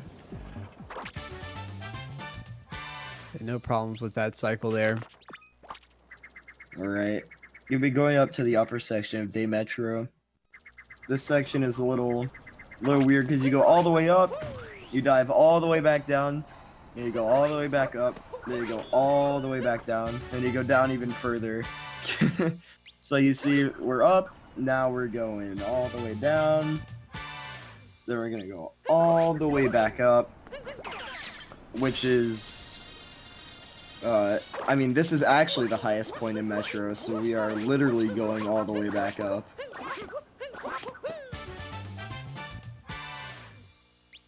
And then we're going to be making our way all the way back down here. Grabbing this moon along the way, going to be grabbing another one farther down, then finally getting all the way back down to the ground on Metro.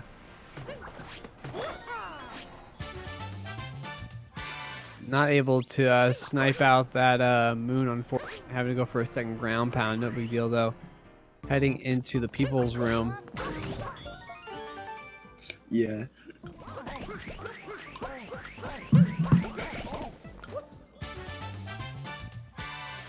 Tyrone's round time was a 59, or his round 1 time was a 59:31, so he could also be trying to just beat that right now.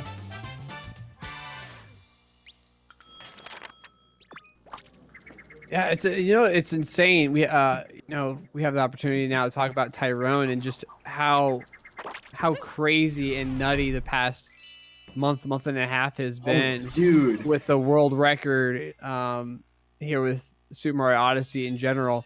Yeah. You know, it started off really with the 59:20 in a GSA race. That's the GSA record now, where he PB'd right before claiming the world record about a week later.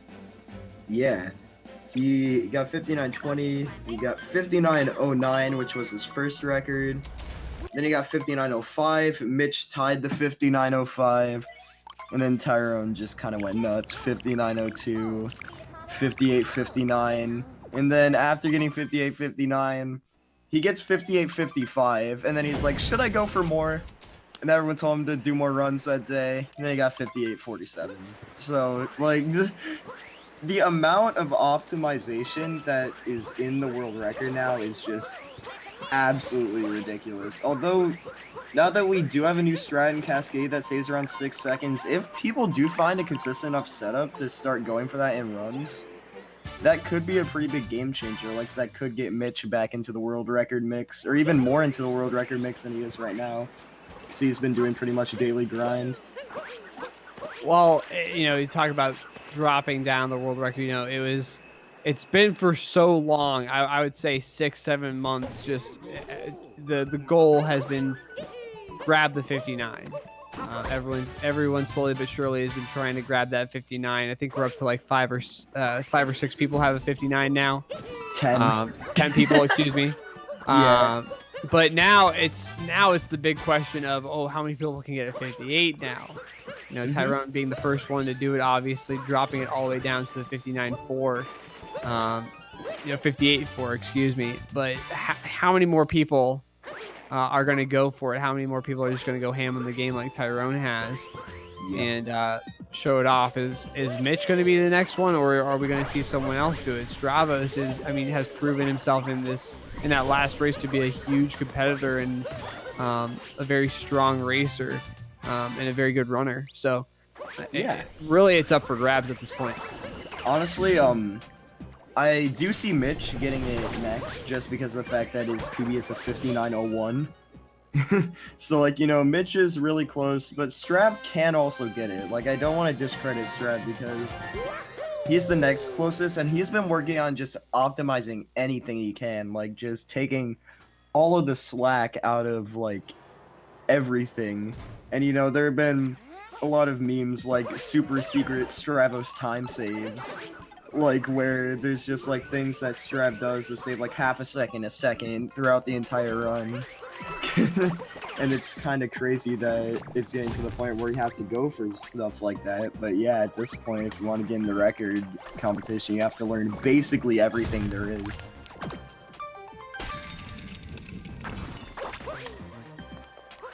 Well, and the question really becomes, how much more optimized can this thing get? You know, what's the next thing that's going to be discovered, and what's going to happen with the game next? Or better yet, is there going to be an update that completely shakes up everything? You know, 1.3 changed the whole landscape of any percent. The Sand Kingdom in particular completely changed, and then during 1.3 we discovered DSTA. That completely changed everything. So I mean, it's, you know, I don't know if Nintendo is really focused on Super Mario Odyssey anymore, you know, with Breath of the Wild 2 coming out, and then coming out with new Smash characters and everything like that, but you never know. Yeah. And you talked about, like, new things that are being discovered, and I really want to talk about how this whole Cascade thing came to be, because I was personally just messing around in the game when it was all coming to be. Like, I was learning all purple coins, and then one of my friends DMs me, and he's like, hey, we found a spot you can stand on this Cascade wall. Do you think you can go get Koopa free running world record? So then, obviously, when I hear this, I see that, like, some of my friends, including Hey There, who was a Cascade Kingdom world record contender at the time, are in a VC. So I jump in that call, I'm like, hey, there's this new thing that people are finding. You can stand on this wall. And then we all just, like, we get, like, 10 people in the call, and we all start grinding for it. And then the Cascade Kingdom Koopa free running record drops by 2 seconds in one day. And then people start bringing it over to any percent, and they're like, wait, this could save time here as well. So now that's a whole theoretical thing. I mean, it's not even theoretical. Like, Dansta improved the community sob segment for Cascade by 7 seconds with that jump. So if it gets consistent enough to doing runs, that could honestly bring the record down quite a bit. It's kind of insane. Yeah. Well, TYRN on very nice pace heading into Seaside now. Yep. Pretty simple kingdom. He got Snowdram. Didn't get the snow chest clip, but everything else within Snow Kingdom was fine. Yep. And, you know, big thing that we're going to be looking forward to here in a little bit is luncheon, obviously. Yeah. But the rest of Seaside should be pretty comfy. Yep. Just watching TYRN play the game fast. As normal. Right, so gonna be doing this nice triple jump vector to get right over to the cheat sheet as quick as possible.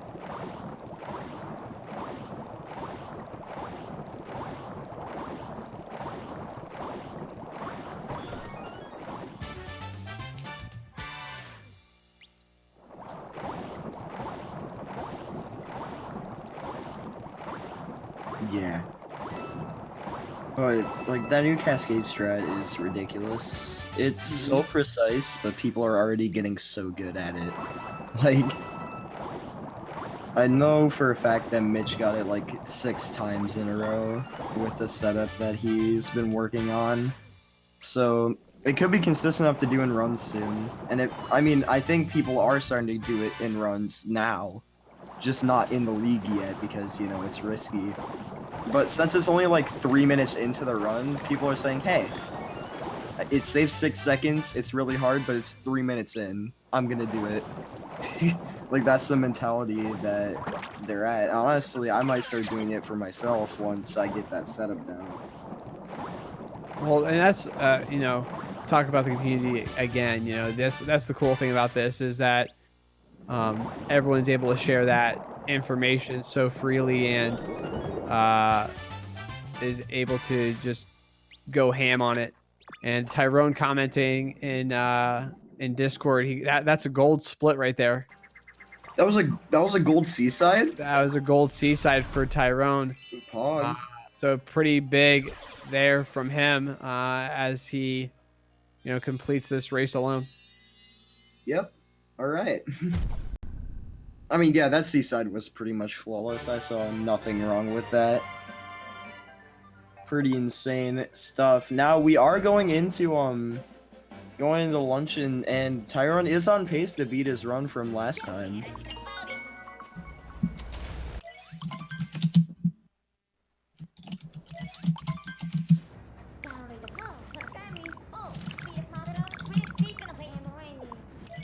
Okay, so going into luncheon now. Starting off with Salt Triple here. Setup looking good. Very nice here.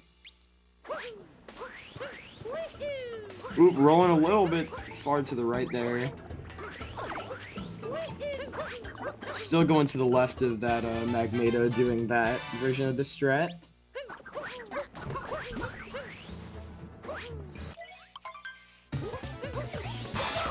Yeah, very good start to luncheon there into the Speedrun fight now. Yep. So up for these fast Spirit hits again. Nailing the first one there.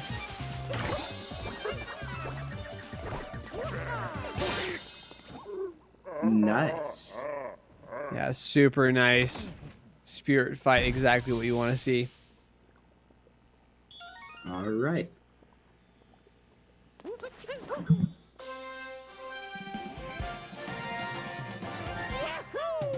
Yeah, gotta say, you know, you mentioned this earlier, Tyrone on a really nice pace.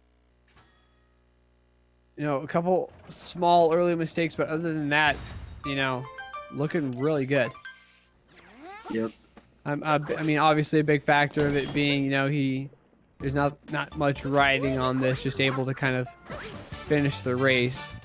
But still, showing off just what he can do, really. Yeah. And I should say Tyrone does have potential to beat the race world record here. The GSA record, I should say. Because, you know, technically his 5909 was in a friendly race. But yeah.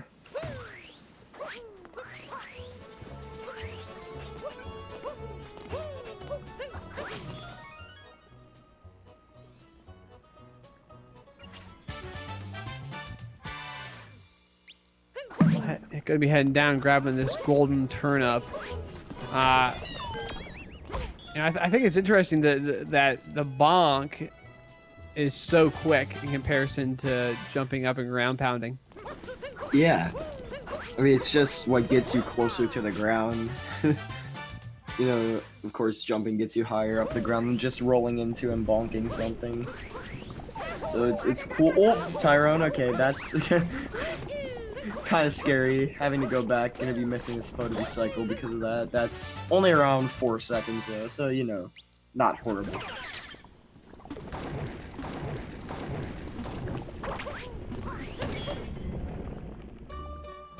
Into the forks room now. Again, this one's super optimized. This one hasn't changed at all. Yep. Looks like he took a second there to set that second to last fork up. Yep. Okay.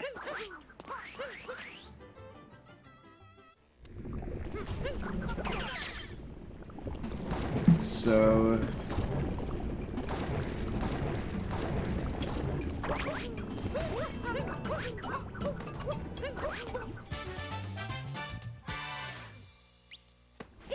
oh yeah, there is a faster method than bonking there, which is where it's not a moon clip, but you do the same movement as a moon clip to get an up warp when you grab the moon, and you can just skip touching the ground entirely.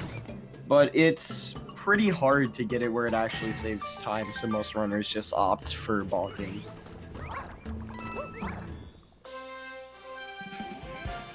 He BL Jaden to his birthday, PU. Oh man.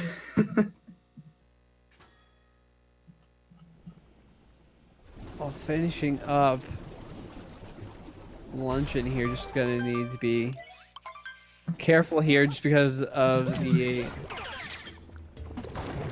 amount of molten lava kind of just surrounding him there. Yeah, the burning Pepto-Bismol. Is that what it is?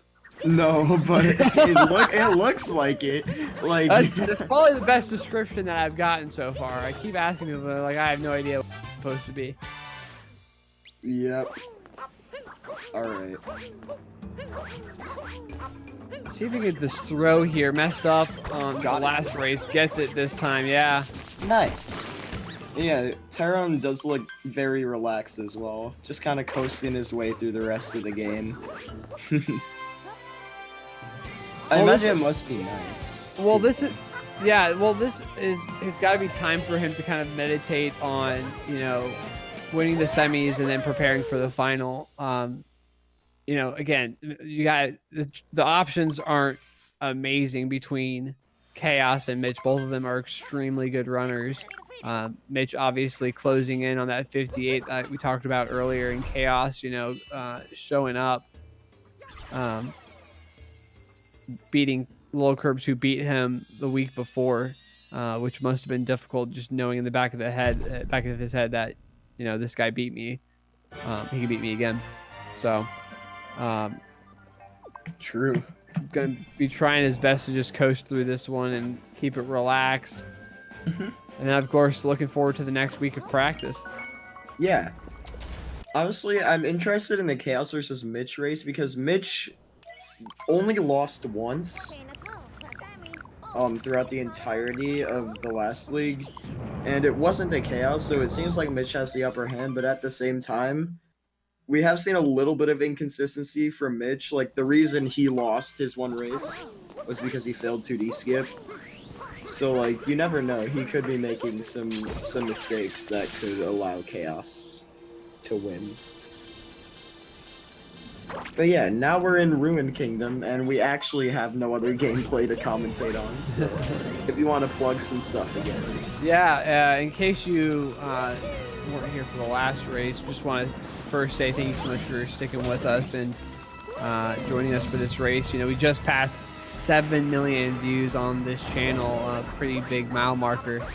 So we're stoked about that one, and we appreciate everyone's help getting us to that point. But a couple quick chat plugs, exclamation point schedule for the full schedule of everything that GSA has going on.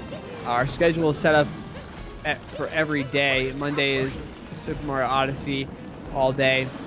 Tuesday is Task Tuesday. You get to see task runs that day. Those are obviously pre-recorded runs. World record runs on Wednesday, also pre-recorded.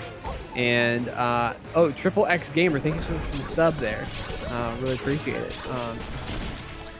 Thursdays are Celeste and Super Mario 64 Division 2. Friday is Super Mario 64 Division 1. And then Super Mario Maker 2 on Saturdays and Sundays. All leagues are into the finals, so make sure to check out the schedule, see who's playing who, that sort of thing. Exclamation point brackets, see the brackets. Typically, you'd see the point values and where they are in the league standings, but obviously in the finals, we have brackets all set up for you there. So if you want to see where your favorite runners are at, make sure to check that out. Exclamation point merch for the merch.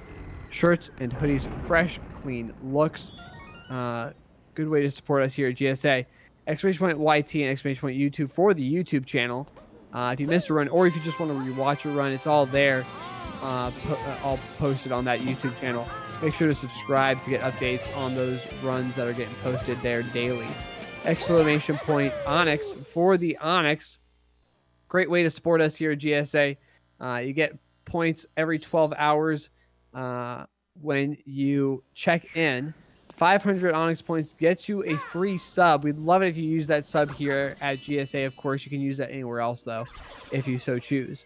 And then, of course, in November is Beyond the Summit. Mm-hmm. Don't forget to breathe. I have this all memorized at this point. Beyond the Summit is coming up in November out in California. If you get tickets, make sure to check that out. Exclamation point Legends in chat. If you're not able to go, it will be on the Beyond the Summit Twitch channel for your viewing pleasure. Big name's going to be there. I'm pretty sure ZFG is going to be there and running some Zelda. Yeah. I wish I could go there personally. I had so much fun at PACE 2019, but I personally will not be able to attend that. Hopefully PACE will be making a comeback though. That'll be pretty cool to see. Oh, you know, I'm not 100% sure on the ins and outs of everything, but yeah. Well, Tyrone into Bowser's Kingdom now. The big thing you want to watch out for here is those shards. That new shards movement, he nailed it in the last race. So we'll want to see him do that again.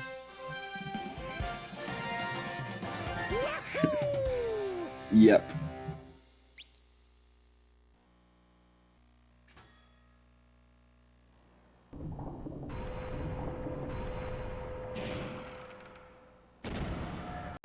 The one nice thing about Bowser's Kingdom, I find, is that, you know, there's so many story moons, but because you have the story moons, it gives you a little bit of a breather between these sections. So you can kind of prepare yourself. Yeah.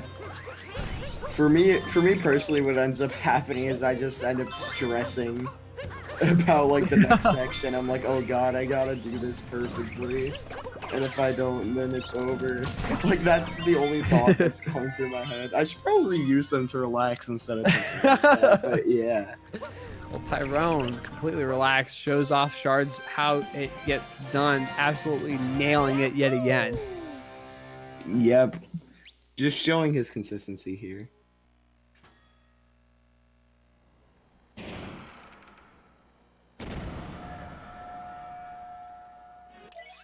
Well, we're closing in on the last kind of 10 minutes of this run. Very close to beating that GSA record, 59-20. Again, set by Tyrone, the man himself. A little bit of a bonk there, losing about a second or two. Yeah. I don't think he's on pace to beat it anymore, but he can certainly get pretty close.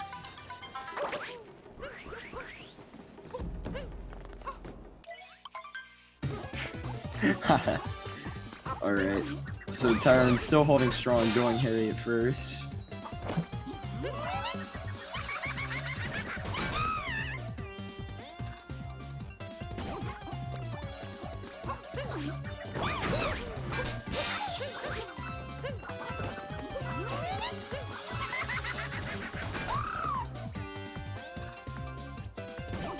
Pretty good fight so far. Needs one more hit, and he's done. Heading on over to the topper fight now. Yup. Right, so nailing the Harriet fight perfectly. Probably one of the things I've seen that is harder than it looks. That Harriet fight, especially doing the first-person mode strats, might look like he's just putting the camera in a random spot, but it's actually a really precise setup for a trick known as Furriet, since it was discovered by Fur. Or, I should say developed by Fur, but yeah.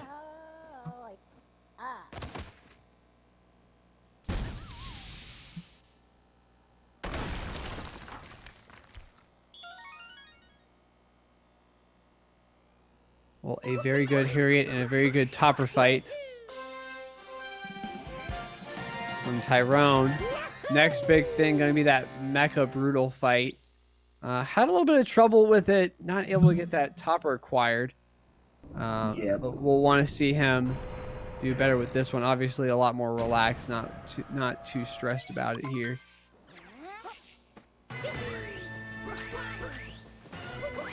Yeah, just gonna make his way over to the crate swoon here real quick. Then gonna be heading up to mech afterwards.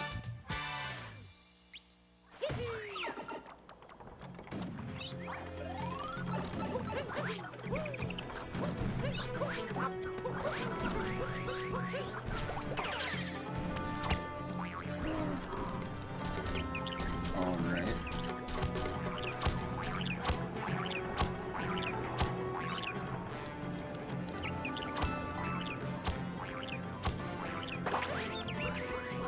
Oh, Tyrone playing it risky there, going to that left panel with the Pokio. Yep. Alright. Going to Mecha Brutal now. All eyes on Tyrone here. I said that out of habit. There's no other game to look at, but I guess, yeah, all eyes on Tyrone. Oh, okay, he's not going to be able to do top required here. Just doing the normal setup, but he is able to make that work.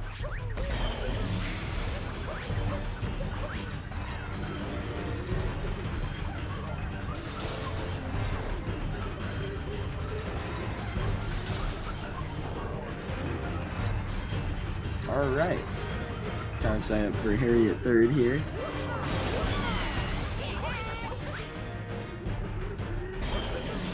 And target acquired. Very nice. Yeah, really, really nice way to finish up Bowser's Kingdom.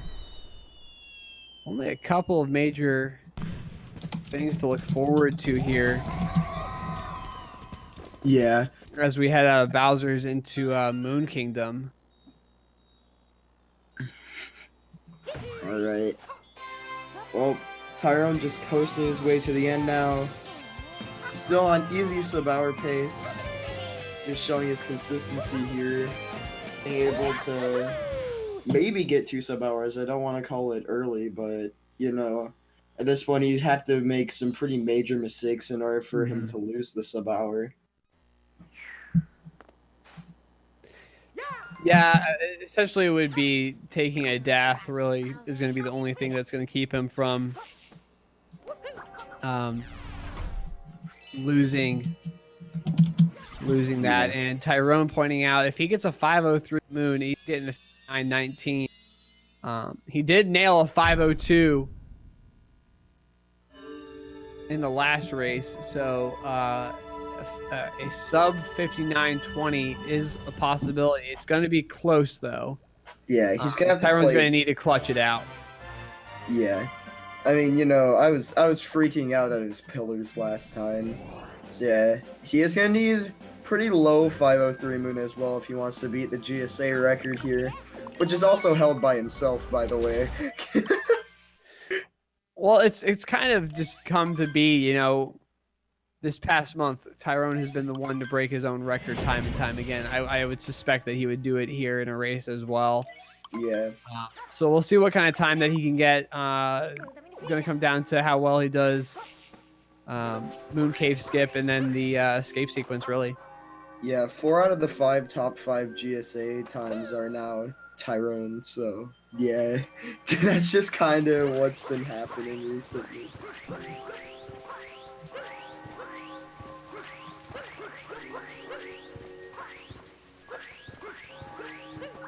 Good rollout so far.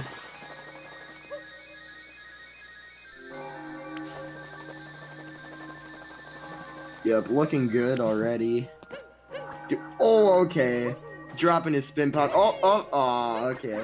Well, That's probably gonna be that's it. that. Oh.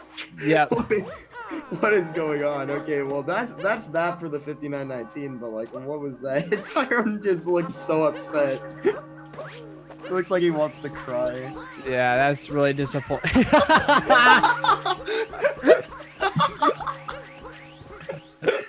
He's just It's just like he just looks disappointed, kind of laughing it off at the same time, though. he looks like he's in pain. I don't know what that was. I love that he's just cheesing at this point. But into the final battle here with Bowser, and going to be going with the escape sequence. Sub-hour still on the table, though. But no race world record anymore, unfortunately. Yep. He's still just like, I don't even think he knows like what to think about that. He's just like, Well, like, it's his facial expression changed so completely. well, it's another one of those things. You know, he's gotten so consistent at that kind of automatic ground pound on the Sphinx head. So seeing him mess that up, again, another kind of odd mistake. Yeah. And then failing the moose skip itself, like that's something you would never expect from anyone in the league. But yeah, it's kind of unfortunate. We're just needing to get some final hits here on Bowser. As long as he can grab the cap here, he should be good. Yep.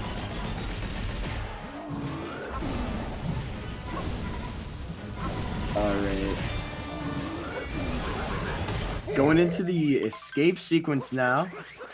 Looking like mid 59 pace. I was about to say 58.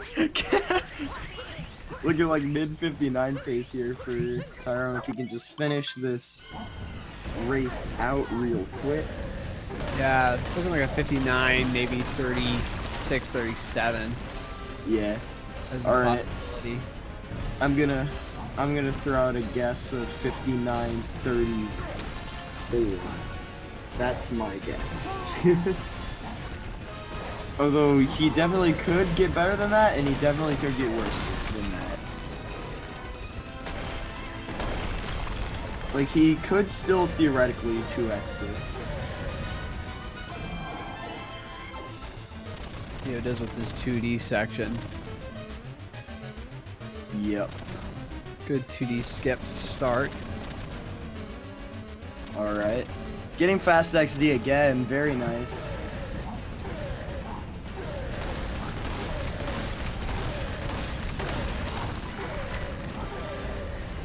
Alright.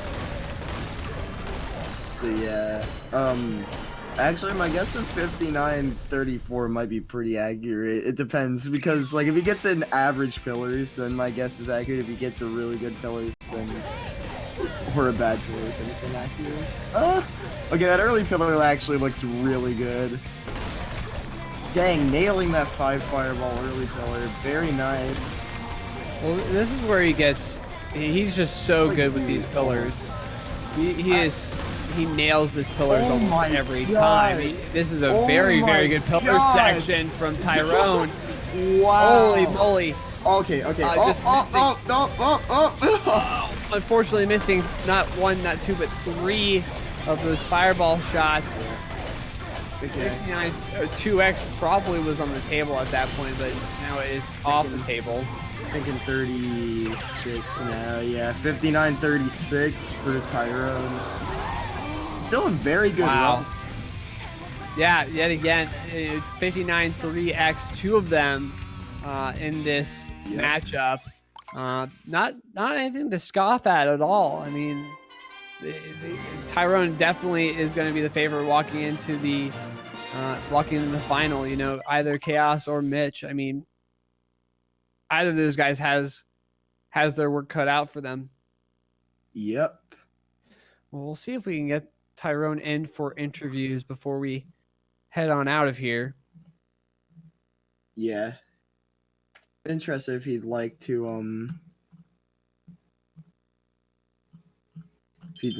join. Well, Tyrone is in here Hello. joining us. GG's on the victory. How are you feeling heading into the finals? Okay, I'm feeling okay. All right. Runs were fine. Couple of strange mistakes. The first raid was really epic. I must say it was really cool. Oh, dude. Oh, yeah. I was watching the whole race. That race was sick. That race was straight up sick. Yeah. I was on the edge of my I'm- seat like the entire time for that. I was sure I was gonna lose because I didn't expect him to, fail the buzzer fight. And Yeah. I don't know what happened at the second phase. I guess he was too tilted to get a good one. I guess. He missed all 3 fast hats, which was just so Okay. weird. Yeah. Like, that's something you don't see from Stravos. But he really wasn't able to get the 3rd fast set either because he was at 1 health, and after being used to the damage boost strat for so long, he probably didn't have any real backup there. Yeah. Anyway, he played really well. I'm not even gonna say anything. He's really good at the game. He deserved the win, the first win. He deserved it. I did not deserve the first win because I played really bad at some point in the mid game.